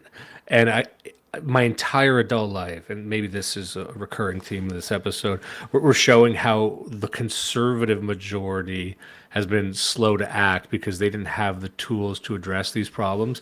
One thing we've always said on my show, it's that the only people who don't know what white people are is white people. We're the ones who debate it. What are the boundaries? The boundaries, the definition of what constitutes white can be pretty blurry. And there's circular firing squads daily on whether or not this group or that group should be included, mixed race, this or that. But who understands perfectly well what white means is the enemies of whiteness.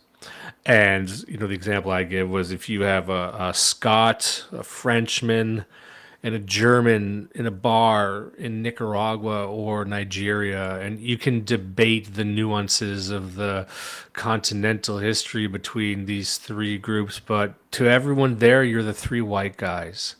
Everyone knows what a white person is, except white people. And I think that defines how conservatives have engaged with this problem the entire time. Even this day, like, I saw, as topics like remigration are becoming more and more popular, as racialism has been mainstreamed, as we've said, you still see the libertarians, you still see the conservatives saying that it's sad to see the right falling for identity politics. There needs to be a different way forward. And everyone at this point, especially young people, they're saying, there's no path. You're the only one walking down that path. You're the only one pleading that people play a game that they don't want to play. And I think younger generations now, they're hip to the game being played. They figure that if they're not utilizing identity politics, they're the only ones that fucking lose.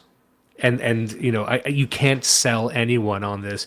No, we're actually rational individuals anymore. You see that less and less as what Pat Buchanan was calling out in 2001. You know, Pat Buchanan had this really revolutionary, very controversial idea in Death of the West, where he said, hey, if we replace Americans with Mexicans, it's going to become Mexico. If these immigration numbers keep up, if you keep flooding the border with Mexicans, you're going to see a lot of Mexicans. If you replace the population, it will be replaced. And for some strange reason, that didn't catch on as much as you would think. Like there's Pat Buchanan and a couple other people as these solitary figures, but this conservative machine seemed to treat them. They were reputable, but it kind of treated them like kooks at the time, and now it's undeniable. And the people who treated them like kooks are trying to treat us like kooks now, but those people that believe that, they're less and less and less, and they're on their little fucking atomized island saying that why doesn't anyone want to play the game? Well, because now it's about survival. Now it's people getting stabbed and raped in the streets, and you're still hoping, you're still waving the fucking Constitution around. That's not part of this anymore. And again, a book like this being released, I think this is a perfect time for a book like this, because I think maybe there's more people who are getting hip to the game now that weren't before. And just like with Jacob Savage, okay, they're latecomers, but, you know, now is the time. Like, I hate to, and maybe this will sound a bit too incisive, but, you know, for people who haven't been paying attention, you're in a race war right now.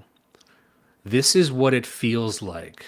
Look around, read the news, take the temperature of the room. This is what a race war feels like right now. The amount of atrocities you see, the normalization of atrocities, the fact that so many stabbings and shootings and offenses to dignity don't make the front page news anymore. And when you bring it up, people just roll their eyes like, okay, yes, we get it. We get it. A whole building of white nuns was raped by an African immigrant. Yes, yes, yes. They're just tired of it. But this is what it feels like when you've just accepted how bad it is and it doesn't offend you anymore. It's like UFO disclosure. Interracial rape is the UFO disclosure of our era. Well, on that point, Carl writes here, he says, while crime data and this is on page 30s, at the bottom of page 37 going into 38. He says, while crime data on interracial stranger homicides is harder to obtain, in part due to the reluctance of many scholars to investigate a sensitive area of criminal justice, one study looking at 9 cities found that whites are more likely to be victims of such crimes than perpetrators. In these cities, 74% of white victims in stranger homicides were killed by African Americans, 60%, or Hispanics, 14%, while crimes for which the victim was black or Hispanic, just over 10% were killed by whites. When the average upstanding citizen worries about crime, he isn't usually worried about being attacked by close friends or family. He's worried about strangers. And it's clear from the data that whites are in great disproportion are victims and not perpetrators of these attacks. Yet the media only focuses on the very rare instances of the latter. More recent data compiled anonymously by a popular online quantitative analysis that goes by the pseudonym Data Hazard at Fentasil. I wonder if he's still on Twitter or if he got banned. Paints a similar picture. Combing through more than 5 decades of official violent crime statistics, he found that blacks were at least 9.8 times more likely to commit interracial murder than whites. And this was probably a substantial underestimate due to the limitations of the data, which lump in whites with Hispanics, a group that is significantly more crime involved than whites on average. Not to mention that there's a lot of individuals that are booked and jailed as white who are very Hispanic looking if you look at their mugshot. Since 1968, according to FBI statistics, there have been more than 193,500 interracial murders, with more than 75% of those being white victims of black murderers. And I mean, again, a lot of this is going to sound obvious to someone who studies or likes to talk about per capita or things like that. But it does go to show that these are problems that have been identified, long-standing. And if you were someone like Ann Coulter or Jared Taylor or other people that try to make... I should have mentioned Ann Coulter. That's my fault. She's like a top one, really. Well, she wrote the book called Adios America. And a year ago, so this was during the summer, a friend and I drove up to Dallas. We made the drive and we went up there to go this is the only... I feel bad. I'll admit it. And I mean, there's a stream of me covering the debate with my friend. But I gave money to the Free Press. I'm so sorry I gave Barry Weiss money. Why do they need money? It's free. No, I paid money for this, unfortunately. But I paid money to go watch a debate about immigration, about closing the borders between Cenk Uygur, the guy from Reason magazine, his name escapes me, versus Sohrab Ahmari and Ann Coulter. And I went only for Ann Coulter. And at the end of the debate was fun. It was good. Ann Coulter was the most enjoyable part of it, as she usually is. But at the end of the time, Barry being the moderator, she had asked everyone what book would they recommend to understand your position better. I think Amari is shilled his book, and I think Cenk and the guy from Reason magazine, I think they gave some books of their own. And then Anne goes, she's just like, y'all should just read Camp of the Saints. It's the real banned book. You should go read it. Where's she That's at? not what Ann Like, Coulter sounds like. I just wanted to do the Sandy affectation, but she was throwing heaters over the plate for a long time, like mentioning Camp of the Saints back then. Well, Where's she at? A year ago. This was last summer. Oh, never. Oh, okay. So you apologize for a thing you did last year. I apologize for going to a free press event is what I'm apologizing for. I'm not apologizing for anything else. It was real fun because my friend and I, we had our drinks and we were sitting there and we were kind of like giggling and shutting out whenever she was talking. And then we kind of realized like we were doing the like peep show, but it's just like, are we the baddies here? Because we were surrounded by a lot of like Hispanic, like young people just being very dismissive. Like they were doing the whole shaking my head so everybody knows I disagree. I love the idea of standing up in a crowd like that Norman Rockwell painting, but then just shaking your head and making sure everyone can see it. Just so everyone knows, He shaked his head Mexicanly. Chapter 4 of this book, which starts on page 49. A lot of you on Twitter are probably familiar with Nightmare Vision, and probably while he's the host of the podcast Night Owls and things like that, I would argue the thing that he is probably most well known for is popularizing the Rosedale study, to which when Jeremy put his book out, he went on Night Owls. He kind of gave Mr. Nightmare Vision the credit where credit is due, discussing the famous Rosedale thread. And Rosedale is a city that is it's just a name. It's not anything. It's not, I think you can kind of figure out if you were to do the research where the town is. I think it's in Texas. But this is from Scott Cummings, and this is a book that was called Left Behind in Rosedale, Race Relations and the Collapse of Community Institutions. And this is talking about life after white flight, at the bottom of page 59 in the book. And he says, Cummings' account of white flight in a community in the Dallas-Fort Worth Metroplex in the late 1970s and early 80s makes for a harrowing reading. From 1960 to 1990, whites collapsed from 98% of Rosedale's population to just 12%. Cummings discusses how white elderly residents became regularly victimized in racialized crimes. He explains that older white residents in Rosedale lived in constant fear and interracial rapes were common. The demographic transition had a devastating impact on Rosedale's remaining white residents as the elderly left behind had no opportunity to move.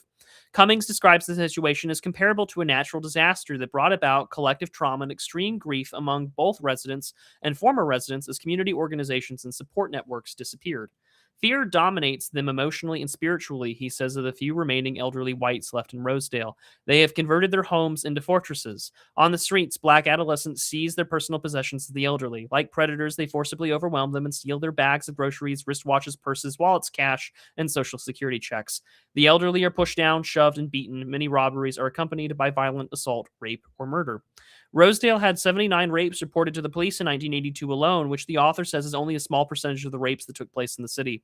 Other white Rosedale residents describe being victims of random violence. One mass rapist discussed the racial revenge present in Alex Haley's famous book and miniseries, Roots, a fictionalized account of the author's family history during the times of slavery, as he was raping his elderly victim, showing a key interlinkage between media-based racial incitement and subsequent anti-white crime. A lot to take in.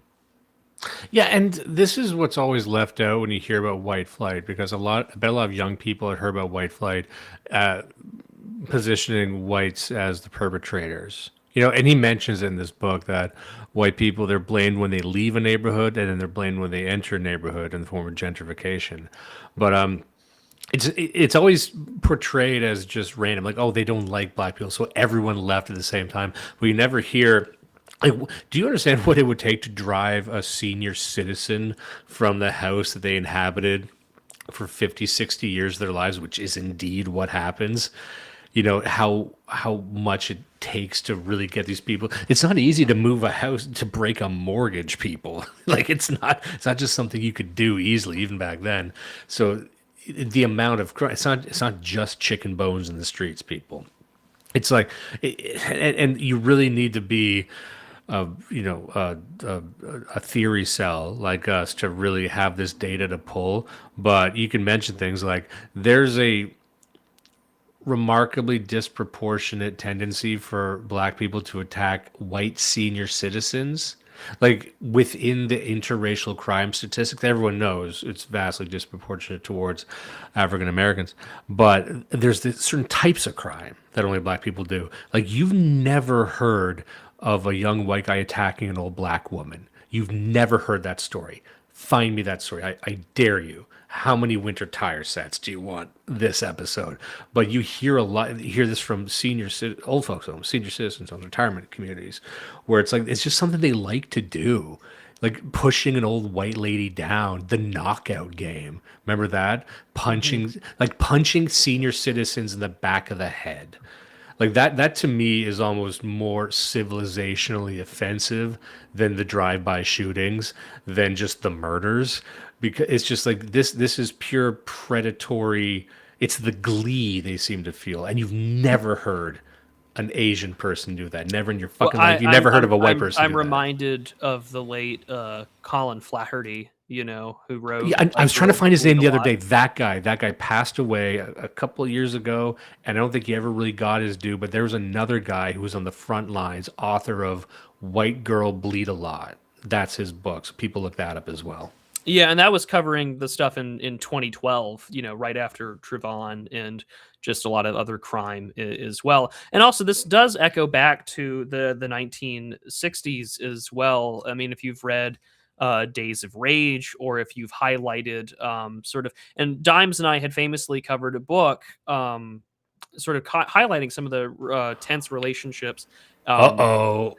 No, but I mean, for instance, one of the popular books about these prison memoirs from various activists during the 1960s who were, aiming for black liberation. These books would receive massive praise in liberal press and in the New York Times. But in those texts, they would talk about racially motivated rape as revenge. They would talk about burning businesses and things like that. And can I just give the example that I know you're referring to? The reason is because I was debating whether or not to cover this one on the show. I think in 2026, maybe we can hop off the racial thing for just a moment, because there's some of these other really trippy books I'd love to get to.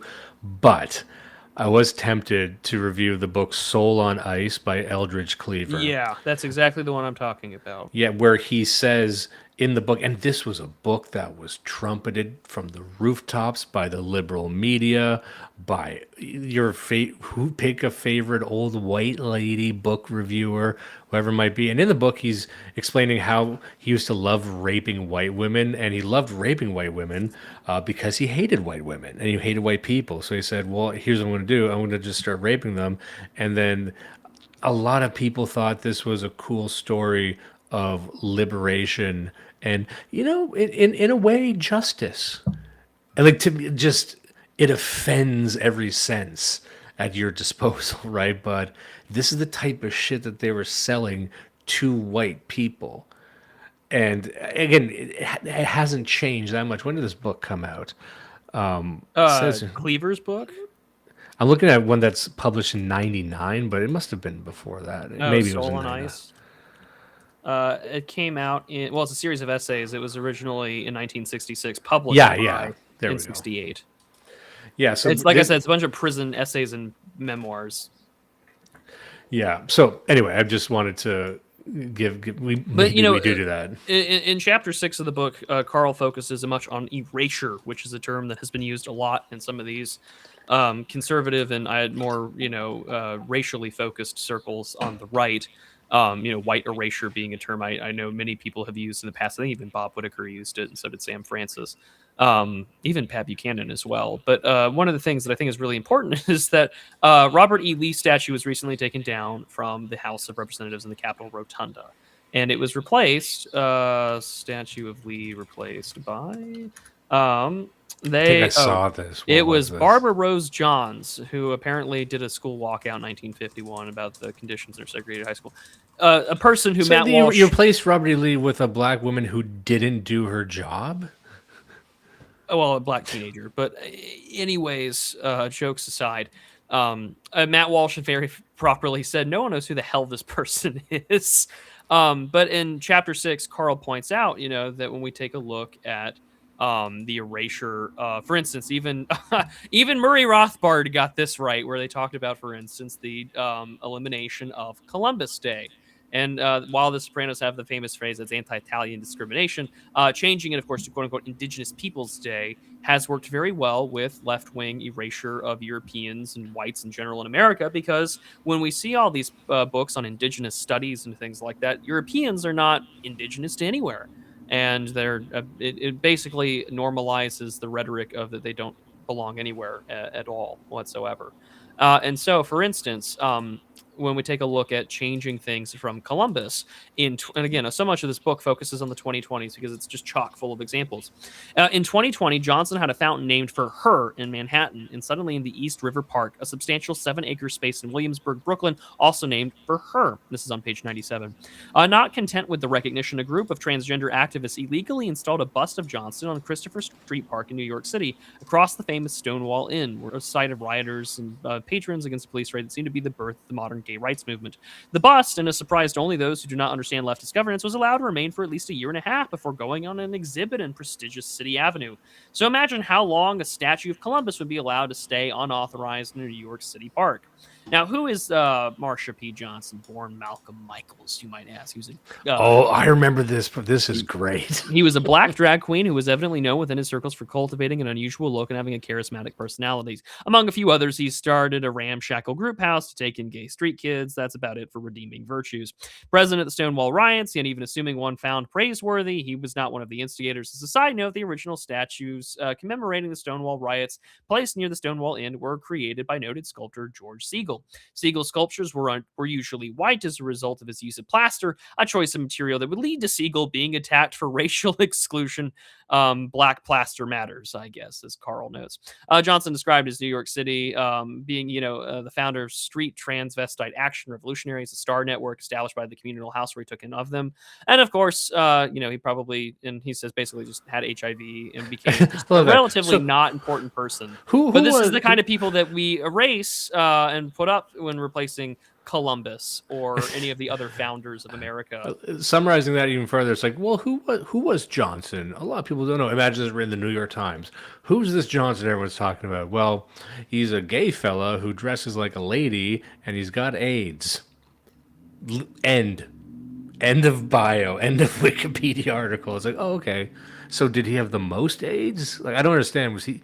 He's either the blackest or had the most AIDS, or he owned the most dresses. Like, what is the most? You know what I mean? Like, what you have a statue of you.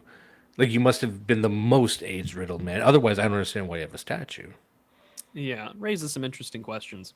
Carl carries on. It's just, as John Jay famously said in Federalist Number 2, with equal pleasure, I have often taken notice that Providence has been pleased to give us this one connected country of one united people, a people descended from the same ancestors, speaking the same language, professing the same religion, attached to the same principles of government, very similar in their manners and customs.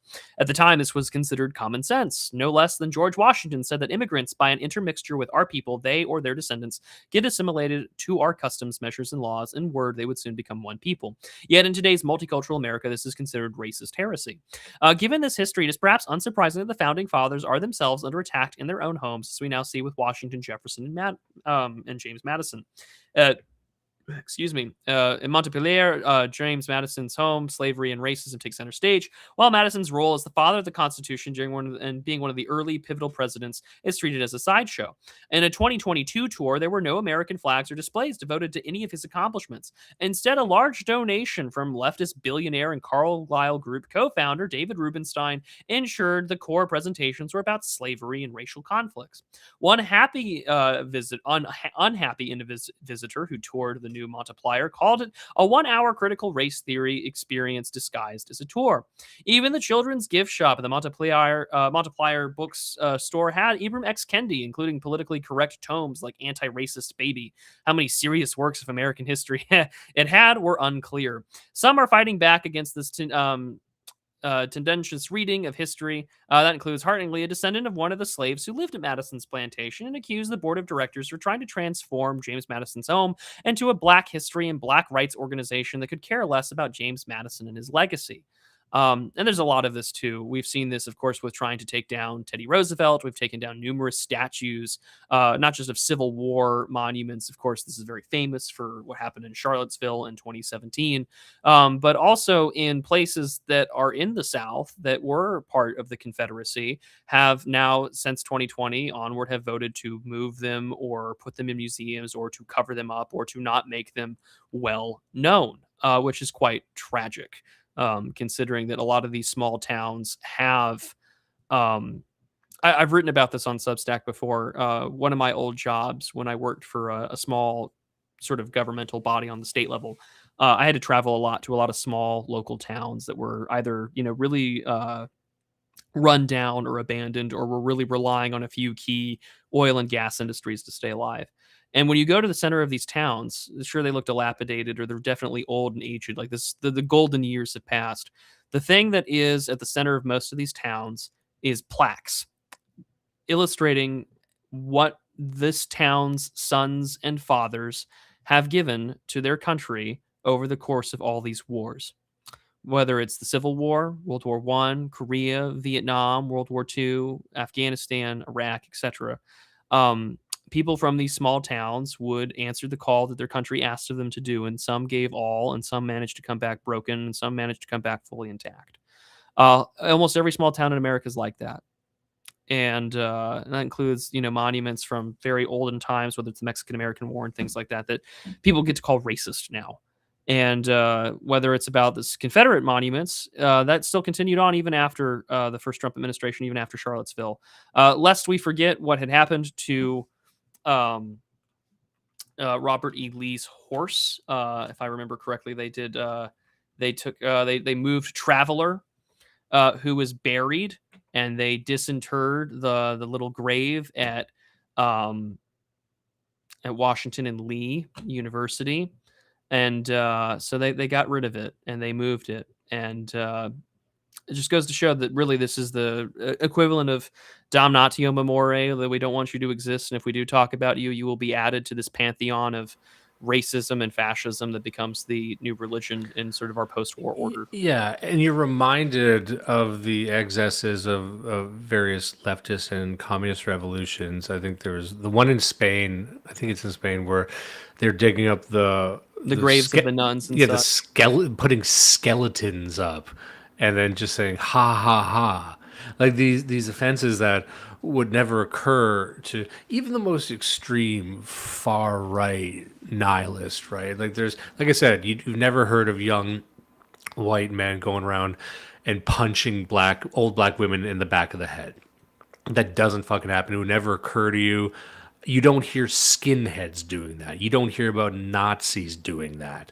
But you'll have like regular black teenagers who do the opposite. Similarly, as extreme as these far right ideologues might be, like I don't think they would actually like commit atrocities on corpses. And it's just, I don't know. I some people complain about this on our side, but I don't think we have that drive for humiliation.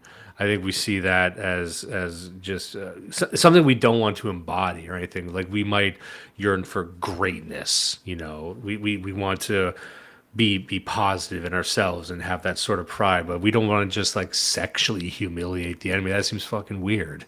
why would do that? But that's what our enemies are doing, right? They will dig up a horse, cackling as they do it. Yes, they'll melt down the statue of Robert E. Lee and popularize an image of its molten countenance, and that really went pear-shaped on them, by the way. But say like, look, we're melting your statue. You thought we were going to put it back up? Here it is. Like, and to me, I think this is what people are waking up to, and this is the book doesn't get into this because it can't. But if white person reading this, you must understand the glee and the satisfaction so many of these people feel at your dispossession. It's not even out of anger. Anger would be more dignified, but they will not grant you dignity. They want to. They think it's very, very funny that Derek Chauvin went to prison. They think it's very, very funny speculating how much he's going to be raped by black guys in prison. The office ladies, the white office ladies might be cackling about that at the office. And that will seem completely alien to you, right?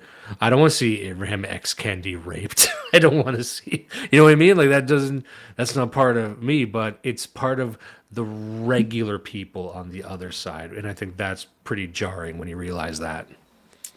Yeah, and Carl also highlights, the issues over the 1619 project, which of course has kind of fallen by the wayside, thank God, because the people that were championing it had either been proven all to be relative frauds or sort of the race grifting kind of fell by the side. Because I think Ibram X. Kendi had been called a Hamas sympathizer by some people not too long ago for his comments on Palestine.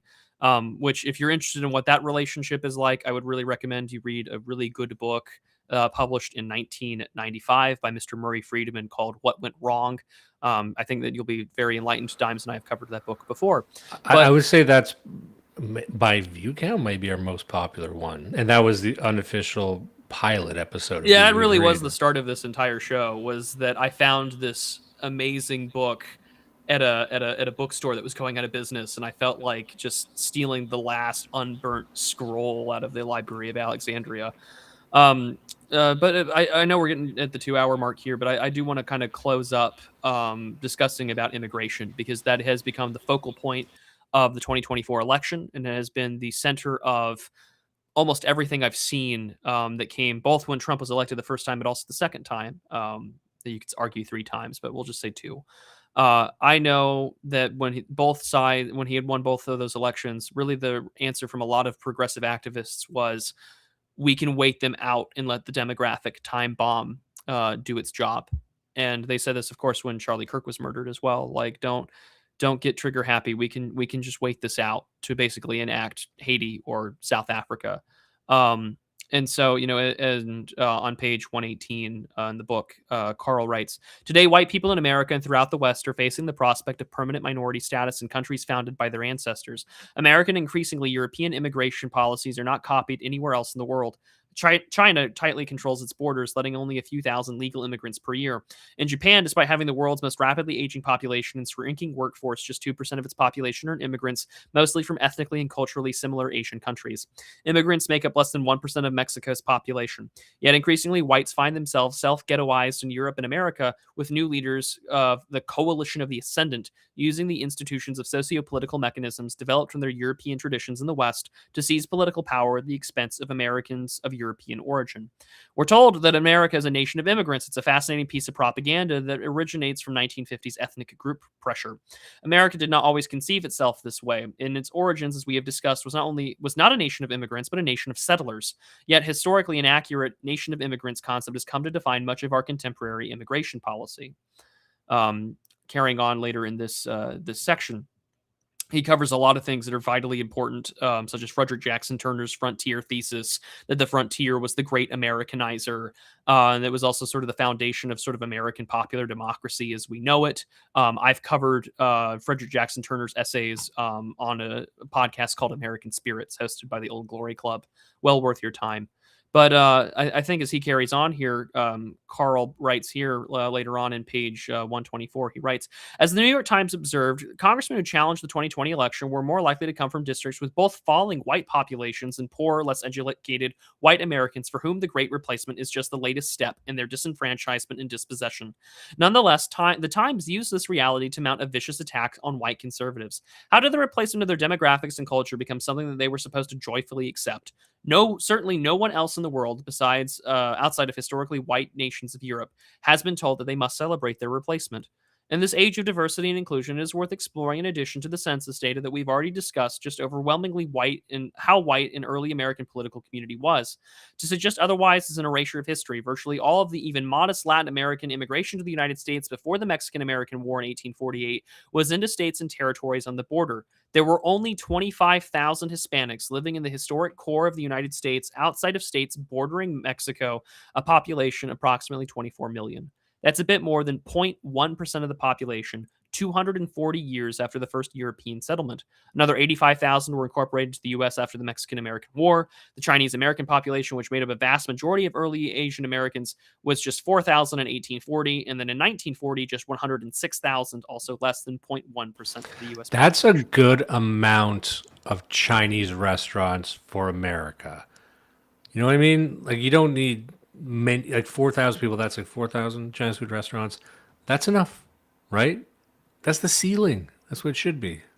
It is insane that you mentioned Chinese restaurants, and it is crazy that this is the that's the metric. I'm just everyone. A lot of our colleagues immediately go to the Bible. It's just like Esau selling his birthright for gruel. Like, really, a bowl of lentils is worth your birthright. And well, I'm a foodie, Prude, so am I. I'm always looking for a nice little place. But now that I have the recipes, we've got the recipes for gruel. I'm always looking for a nice little gruel place. Like you slop. I like slop. I like my wife slop. I like my wife chow. I like me as I'm thinking about what my fiance has sent me. She's texted me a picture of whatever she's cooking. So I'm like, I can relate. I can relate. It's nice. I like. But I'm also thinking to myself, now that I have the recipes. Now that you got the recipes from your wife, do we even need the wife? I like being so entrenched in the discourse that you're not allowed to like food. I did tell. I think the day after I got engaged, I told a lot of friends, if I turn into one of those annoying wife guy posters, you have every right to like execute me live on Twitter. So, I hope that doesn't happen for the sake of my life. Yeah. Well, I'll tell you what, there's one, I've had my issues with Nick Fuentes in the past, but there's this one clip I saw from him, and he was referencing some post some guy made, a real man's man, a masculine creator. He's saying you're not a real man until you've held your infant daughter alone in the dark and wept over the future that you envision for her. And he's like, men don't do that. That's girl stuff. Like holding your baby and crying in the dark. And I'm like, you know what? He's fucking right. I don't care how big your muscles are. And I don't think that's in you. I don't anticipate. It's not like a switch gets flipped and you become like an annoying bitch when you get married. You really need to want to be that.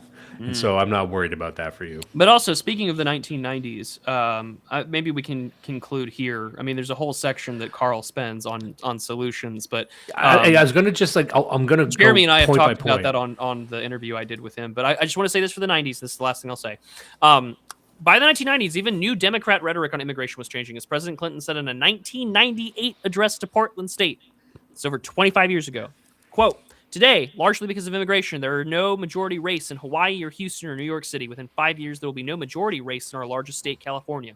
In little more than 50 years, there will be no majority race in the United States. My emphasis. These immigrants are energizing our culture and broadening our vision of the world. They are renewing our most basic values and reminding us what it all means to be truly American. End quote.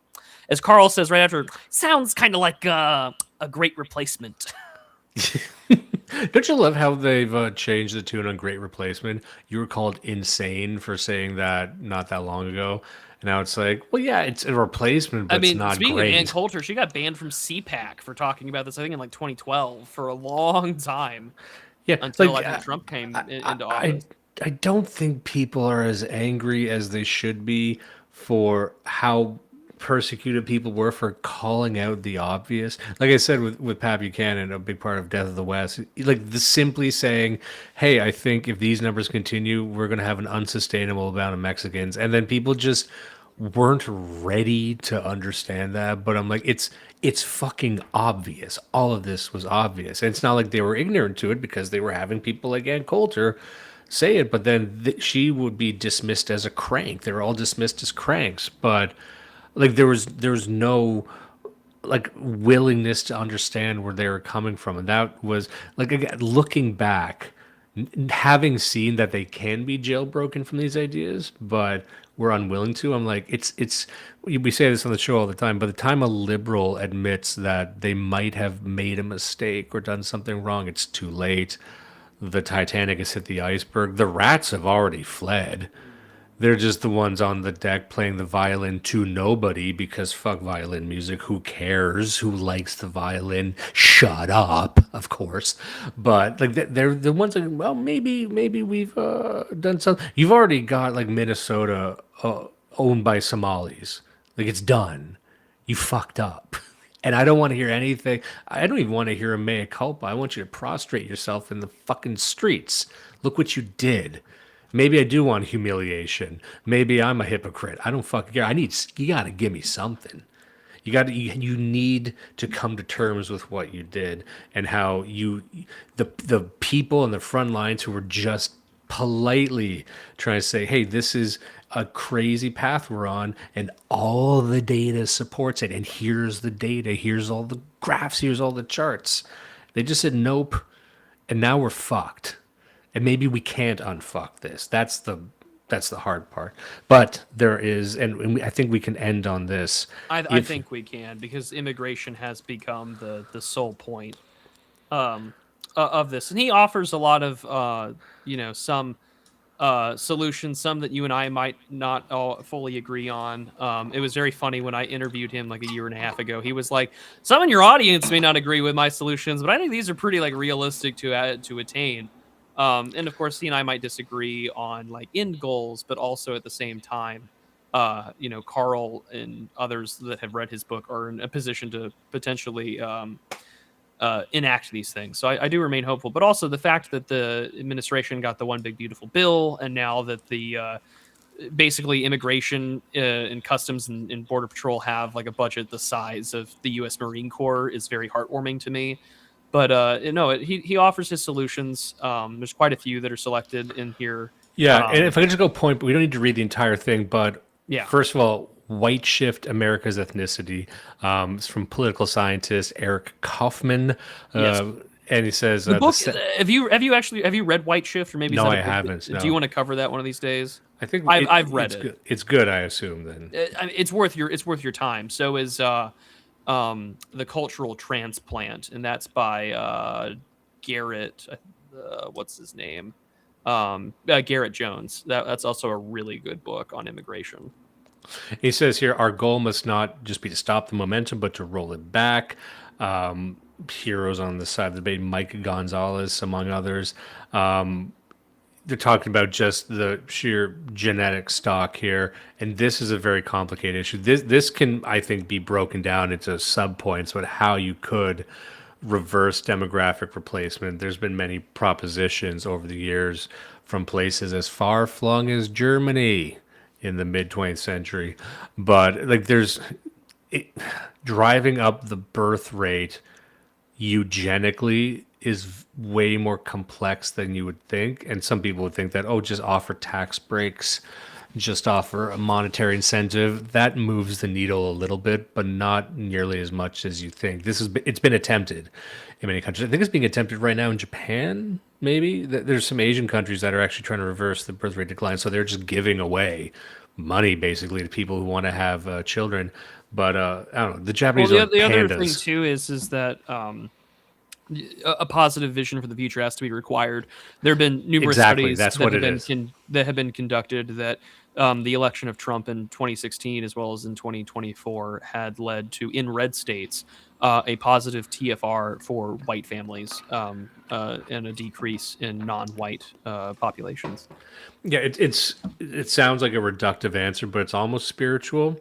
but you need to have. There is a spiritual element to it, which I know Yeah. sometimes that leads to eye rolls, but I think that it becomes important to consider that if you don't have a future that is teleologically rooted, that you are doing something that your children and your posterity will appreciate or have, then it feels very hopeless. I mean, there's a lot of literature that's not even, I mean, non-Christian literature. I mean, there's a lot of like pre-Christian European literature that describes the importance of doing things for your posterity. Yeah, basically, it's non-ideological. And it's not really economic. You can solve for economics, you can solve for ideology, but to create a environment where people want to have lots and lots of kids, it's way harder to do it. It's almost metaphysical, that drive. But we don't need to get into that. That could be a book unto itself. And also, as I said, eugenic, and by eugenic I mean increasing the birth rate for the types of people you want to increase the birth rate. So some people might say that's all white people. Maybe it's not. Maybe it's only certain subsects. Maybe it's of a certain IQ, regionally, whatever it might be. You can ask those questions, and there are solutions to that. And you can get very, very granular with it, but it can spin out of control pretty fast. And if you're thinking seriously about it, you will start asking those questions. Let's just go now. Number 2, recruit Asian Americans as allies and hold them accountable. Pragmatic. I don't think this approach. one has aged very well. You could say Asian. I mean, you could say Hispanic too. I mean, you could. I mainly say this because I know Carl and Jeremy and I had kind of spat back and forth publicly about the Beck in retrospect, I think that Jeremy was probably right that we should have had the governor of Ohio appoint Ramaswamy as a rubber stamp guy for the Senate when Vance left office to be VP. Instead, he's probably going to lose an election in Ohio. Yeah, the birth rates were definitely screwed 20 years ago. That's absolutely right. Also, I just wanted to say that if this book was published even 10 years prior, he probably would have said, recruit Indian Americans. Indian Americans are the idea, just to show you how these allies can flip once they reach substantial numbers. Very quickly. But I mean, also, as we noticed, for instance, earlier in the book, Jeremy does point out, stop Asian American Pacific Island hate or whatever. And it was just like, of course, it's blaming the white guy. Well, hey, I mean, then he picked a side. A lot of people who are of mixed race admixture tend to pick one identity over the other. But anyways, my point is that, for instance, earlier in the book, Jeremy points out, there's like stop Asian hate and things like that. And it's like, it's very hard when the messaging is like very explicitly anti-white and the media reflects that it's anti-white. But then like the NYPD Twitter account in the 2020s would be like, have you seen this like black individual on the K line who just knocked out a Korean shop? Well, that's the entire time it was clear that it was black individuals attacking Asians, and yet the narrative, which is driven by just fat Asian bitches, was all about anti-colonialism. But from its inception, it just seems so disconnected. Coalition. They knew that their place in the hierarchy. And I think that that's becoming very important. And I mean, it's very. He's got more solutions in here. I'd argue there's a lot of things that need to get fixed. I mean, like the whole flip a switch and fix everything button. There's a lot of switches that would need to get flipped. It's not just immigration. It's a lot of other things. And also, just to call attention to a couple other demographic shifts, the game board gets flipped over once. I've said this before. Once the boomers finally expire, that's going to be a huge demographic blow. That's going to change the percentages of whites in America, but also completely upset the power balance. I'm not saying it's going to be positive or negative, but a lot of what we're talking about will become possible. There's going to be a lot of opportunity for you once those entrenched interests are just not there anymore. It goes, if we want to keep going just through these lists here, it says hold black political leaders and white progressives accountable for anti-white policies and rhetoric. I mean, we don't need to go in that too deeply. I think I would just RICO the SPLC. yeah, honestly, at this point, holding them accountable might sound very different to certain people than it would be to us. Like, I'm at the point of like, we need to be building more prisons, or one insanely tall prison, one giant prison that breaches the clouds. Are you telling me that you're going to make Super Jail from Adult Swim real? Here's the thing you gotta know about me. I don't watch these cartoons like a lot of you guys, so I guess that was within your frame of reference. It sounds like a very big jail, so perhaps. I think my reference would cut off at Harvey Birdman, Attorney at Law. That might be the last one. Birdman. I gotta see if it holds up. I almost don't want to watch it. I'm very afraid. I've been rewatching, so my guilty Adult Swim pleasure is the Venture Brothers, and I think that it has held up incredibly well, although I'm sure the creators probably regret half the shit they wrote, but it's I still really like that show. For me, it was Harvey Birdman and 12-ounce mouse, and that was very formative in my mind. It is kind of funny to see Adult Swim go from like the nihilism of Rick and Morty or shows like Moral Oral, and now their most popular show is kind of this overwhelmingly millennial chud culture that's kind of very positive with smiling friends. Again, I don't watch it, but that's what it seems like to me from the clips that I see circulating. I watch it. It's definitely something I can recommend. It's pretty good. I wouldn't call it right coded, but no, it's not but it left definitely pisses off all the right people. It's obviously a reaction to Rick and Morty. You know, it's a reaction to that sort of progressive nihilism that you see embodied in someone like Dan Harmon. But I think this point here is a very good point to end on. Speak out and create a preference cascade against anti-white discrimination.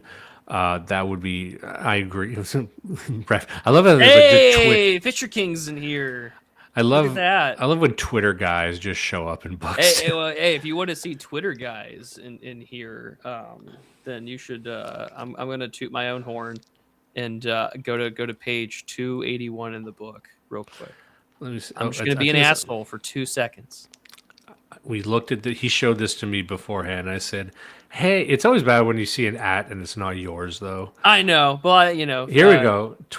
X Anons like luminaries such as the Prudentialist and Indian Bronson. I know. I'm blocked by that guy. I'm blocked by that guy because I think I liked one of Martin's tweets where he posted a picture of like colonial India and he was like, "Hey, Indian Bronson." But no. So for the record, I'm not sponsored. I don't have an affiliate link for you to buy the book, although it is $1.99 on Kindle right now for Amazon. But I didn't know this until Jeremy gave me a copy of the book. I was very honored. But I think the preference cascade is kind of where we're at now, because I think everyone knows that the left hates white people. We just had the Vice President of the United States say that you don't have to apologize for being white. And everyone on my Twitter timeline today has been arguing with libtards who've been trying to forget the 2020s by simply saying, no one told you had to apologize for being white. And it's like Coca-Cola in 2021 told its staff to act less white. So, yeah. Yeah.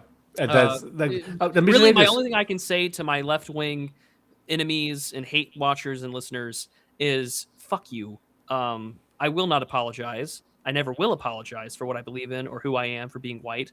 And, yeah, fuck you. That's really all I have to say. I'm fuck you. And someone like myself and probably you, we do it from somewhat of a burned out perspective, because I've seen guys who just get into the space. It's really funny. I did an interview. I was a guest interview for James Kirkpatrick's podcast, and it felt really weird to be the positive one. But I mean, like, he's also like 15 years older than me and has been doing this for forever, so I can understand being cynical and jaded. But like, so it's weird to be in this weird position where I feel cynical and jaded because I've been involved in politics, but also to see the leaps and bounds that we've gone in the last like 5 to 6 years.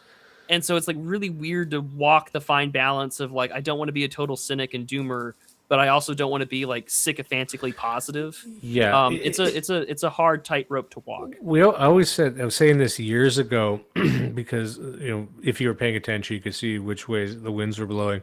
But within this space, you might call it the dissident right, formerly the alt right. It's a very big tent, really. But we were never prepared for success. We were never really prepared for the mainstreaming of our ideas, and I think a lot of us were more comfortable on the fringes or the margins, and that's how we were able to orient ourselves by saying we speak the truth and we hate this system because it persecutes us. So the more things we say that the system hates, that must mean the more true they are. And so as we've seen, for one reason or another, the system begin to absorb some of these talking points or mainstream it, we don't really know what to do with that. We start to assume that the points we would have previously made are less true now, or we're so sensitive to subversion that we start seeing it everywhere. And so I think it's important to step back, see how far we have come, and I use the term we very loosely here, the royal we, of course. But I think there's a lot of good news. I think there's been a lot of strides that have been made on a lot of different fronts. However, we're in a new space. We were in one room before, we're in a different room now. And we are open to subversion. We are open to bad actors. I think we need more gatekeepers. I think we need more filters.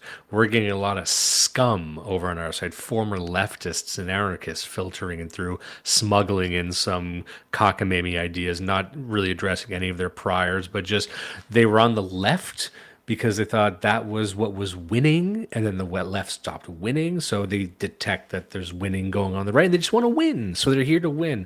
I have nothing but contempt for those people. You need to watch out for those people. Those people will sell you out. They're here because it's fucking cool. Well, guess what? I'm not cool. Guess what? All my niggas is fired, and I don't want nothing to do with you people.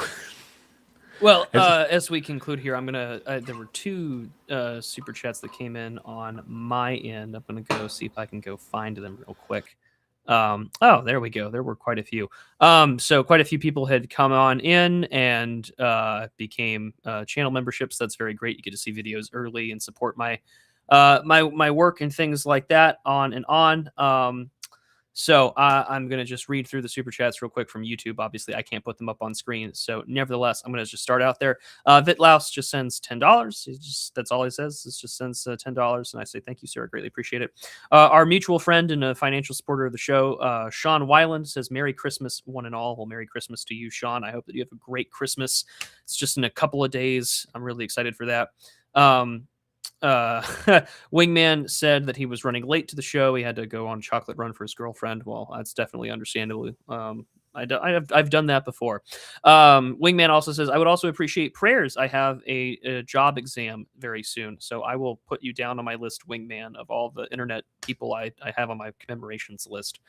And then Jermuskek 1101, he just says, what's up for $4.99. Well, I greatly appreciate it. Nonetheless, we're glad that you're all here. So thank you all very much for listening in. I wanted to cover this book. It's very funny. I needed to review this book a long time ago on Substack, but I'm glad that we got to cover it here because this show has been a very popular one on podcast platforms and on YouTube as well. Our last episode did quite well as well. So I'm glad where we're going. Yeah, policy specific. He talks about lawfare against anti-white racism, net zero immigration. I think that the right is wanting an immigration moratorium. So like we're moving in good direction. And I think we're doing this now, and that's what I wanted to end on when we're talking about hold advertisers accountable. Okay, Madison Avenue, I guess, engage in civil disobedience. I think we're seeing that. There's groups that are doing banner drops. They're protesting. They're doing marches and things like. You're seeing more and more of that. Implement net zero immigration. There's more talk about that right now. This is what I'd like to see more of. I would like to see the DOJ do more of this. Yeah, or do what Antifa does. They have their clusters of aligned lawyers that act on their behalf.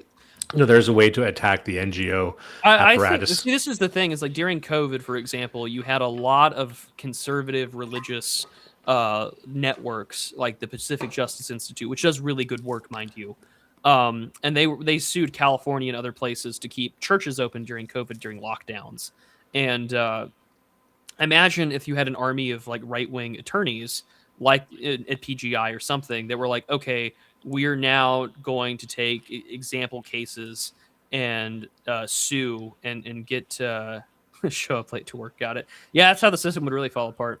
But he basically was, imagine if you had those groups of people targeting specific institutions or companies like McKinsey or whatever for unfavorable practices in hiring against whites, or even the DOJ opening up a case like Dylan, the whole like the fact that we have a DOJ civil rights division is an example that we could go further and we could get rid of this whole thing altogether. But if you're going to use the master's tools to destroy the house, to borrow some language, then you should use it to make sure that it's for your people, your base.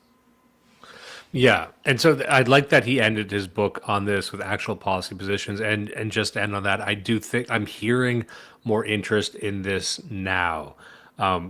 We shall see what the next few years bring us and what the seemingly inevitable J.D. Vance presidency will shepherd. I mean, it looks like that's going to be. He did win the TPUSA AmFest poll, so I'm very happy to see that. And I do think that there's been a lot of fights about immigration and H-1Bs, and I know people like Mark Andreessen have been on that side of listen, like we cannot disenfranchise the Americans and who are here for the basis of cheap labor elsewhere. And I think that it's important that we emphasize that this is so multifaceted. There are so many fronts.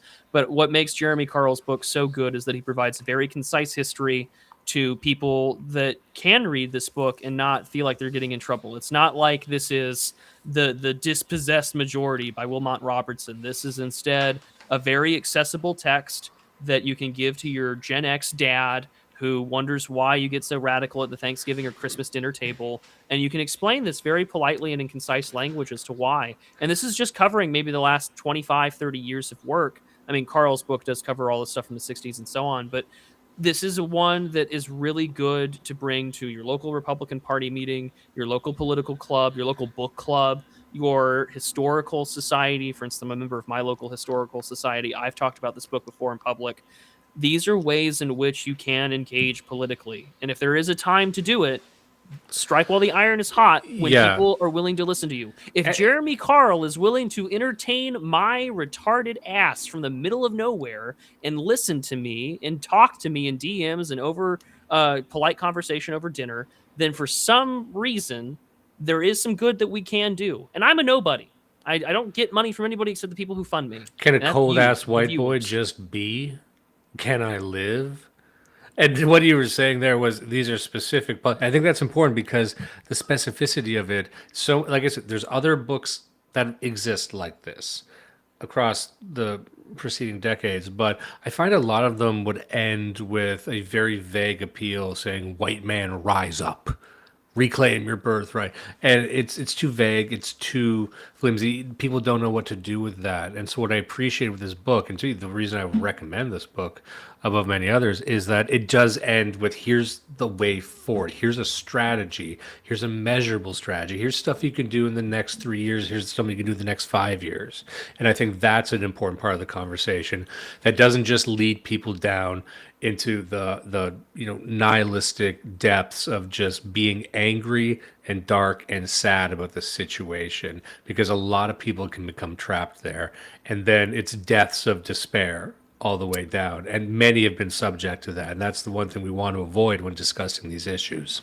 Absolutely. And the first time I think Jeremy Carl came on my YouTube channel, I asked him the question, like, where are the right-wing policy wonks? Because while there is an overproduction of liberals with master's degrees and every sort of niche subject to talk about their progressive pet issues, we need right-wing guys that actually can be so hyper-specific that they could effectively, if they were to be put in charge of something, knock out the left and prevent them from ever being in power again. And we need those guys. We really do. And I think that to end on a hopeful note, because this book does cover so many of the things that maybe people on this side of the aisle or this side of our internet spaces take for granted, there is a lot that has happened so much in the last 10 years that it makes you very appreciative of those that have come before you, like Peter Brimlow and others, because now, because of their work and others, you now get to talk about this more openly without fear of repercussion.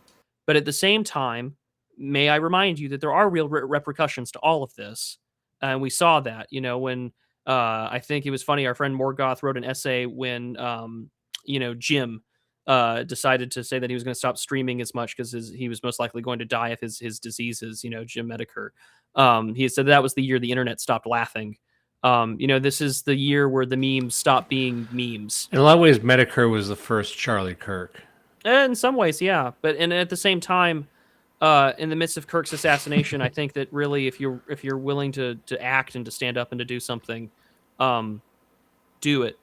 Because if there are all these arguments or previous books about rising up, a lot of that rising up is going to be required to, unfortunately, engage with a system that hates you and to take your licks where you get them. And I'm sure a lot of you have already seen what that looks like. I have, certainly. I've had people like that awful Jason Wilson guy write about me and things like that. So understand that this is a long fight. And I've said since I started this channel and started doing things politically over 5 years ago at this point, if my grandchildren get to sit under the vine and fig tree that I plant, and they get to not be afraid about anything, and the world they live in is marginally better than the one I grew up in, then everything I have done politically on this earth has been worth it. And I want you to think about that, and I want you to consider that in all of your actions going forward, politically, spiritually, and in all matters of how you conduct yourself. Because that's what we need to think about, is not just for us, but I don't want my kids or your kids to be the unprotected class for the next several generations to come. My grandchildren are going to look up at the statue of me, and the plaque will say, "The most online man alive." And they will look at me with reverence. I had told my wife that. I said, when one of us goes, she's like, I don't need a fancy funeral. I don't need a big. I'm like, no. First of all, we're having a mausoleum. At least, would you do whatever the fuck you want? Get cremated. You're Catholic, by the way, so you can't. But whatever. I'm reminding her what she's not allowed to do. Anyway, I'm like, I'm gonna need a statue, and don't fuck around with the statue. This has to be a 1,000-year statue. She's like, well, what if? Don't you want to leave money to the kids? No, this is money. This is value, right? The inspiration is value. Looking up to me, look at all the shit I posted. I'm going to be on my deathbed saying, I wish I recorded more episodes of Do You Even Read? And on that note, maybe we end it.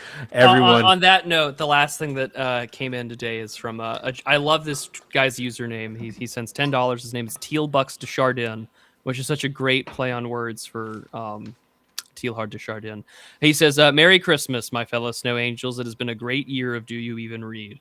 Oh yeah, it's been a hell of a year doing this, and I hope that you've enjoyed all the literature we've covered. We've got a lot more books to cover in 2026. Actually, can we end on this? Can we mention what we're talking about doing for next year? I don't think it's too early. We'll tee it up and we'll tease it, but we still need to put plans together. Dimes and I are planning to do an actual live show in person. Yeah, it's going to be a live recording with an audience. It's going to be a proper show. I don't know exactly when. My event schedule is filling up fast. It might be in the autumn. We're going to have to figure that out. But we have a city in America picked out for it. And I'm serious about it. And part of the reason I want to say this is to hold myself to account. But I want to do a live Do You Even Read? I'm renting a smoke machine. We're going to have lights. I've got such stupid plans for this. You're going to love it. I'm just looking forward to meeting Dimes in person. Yeah, we just meet and then don't do the show. Merry Christmas, everyone, and we'll see you next year. Merry Christmas. See you guys in 2026.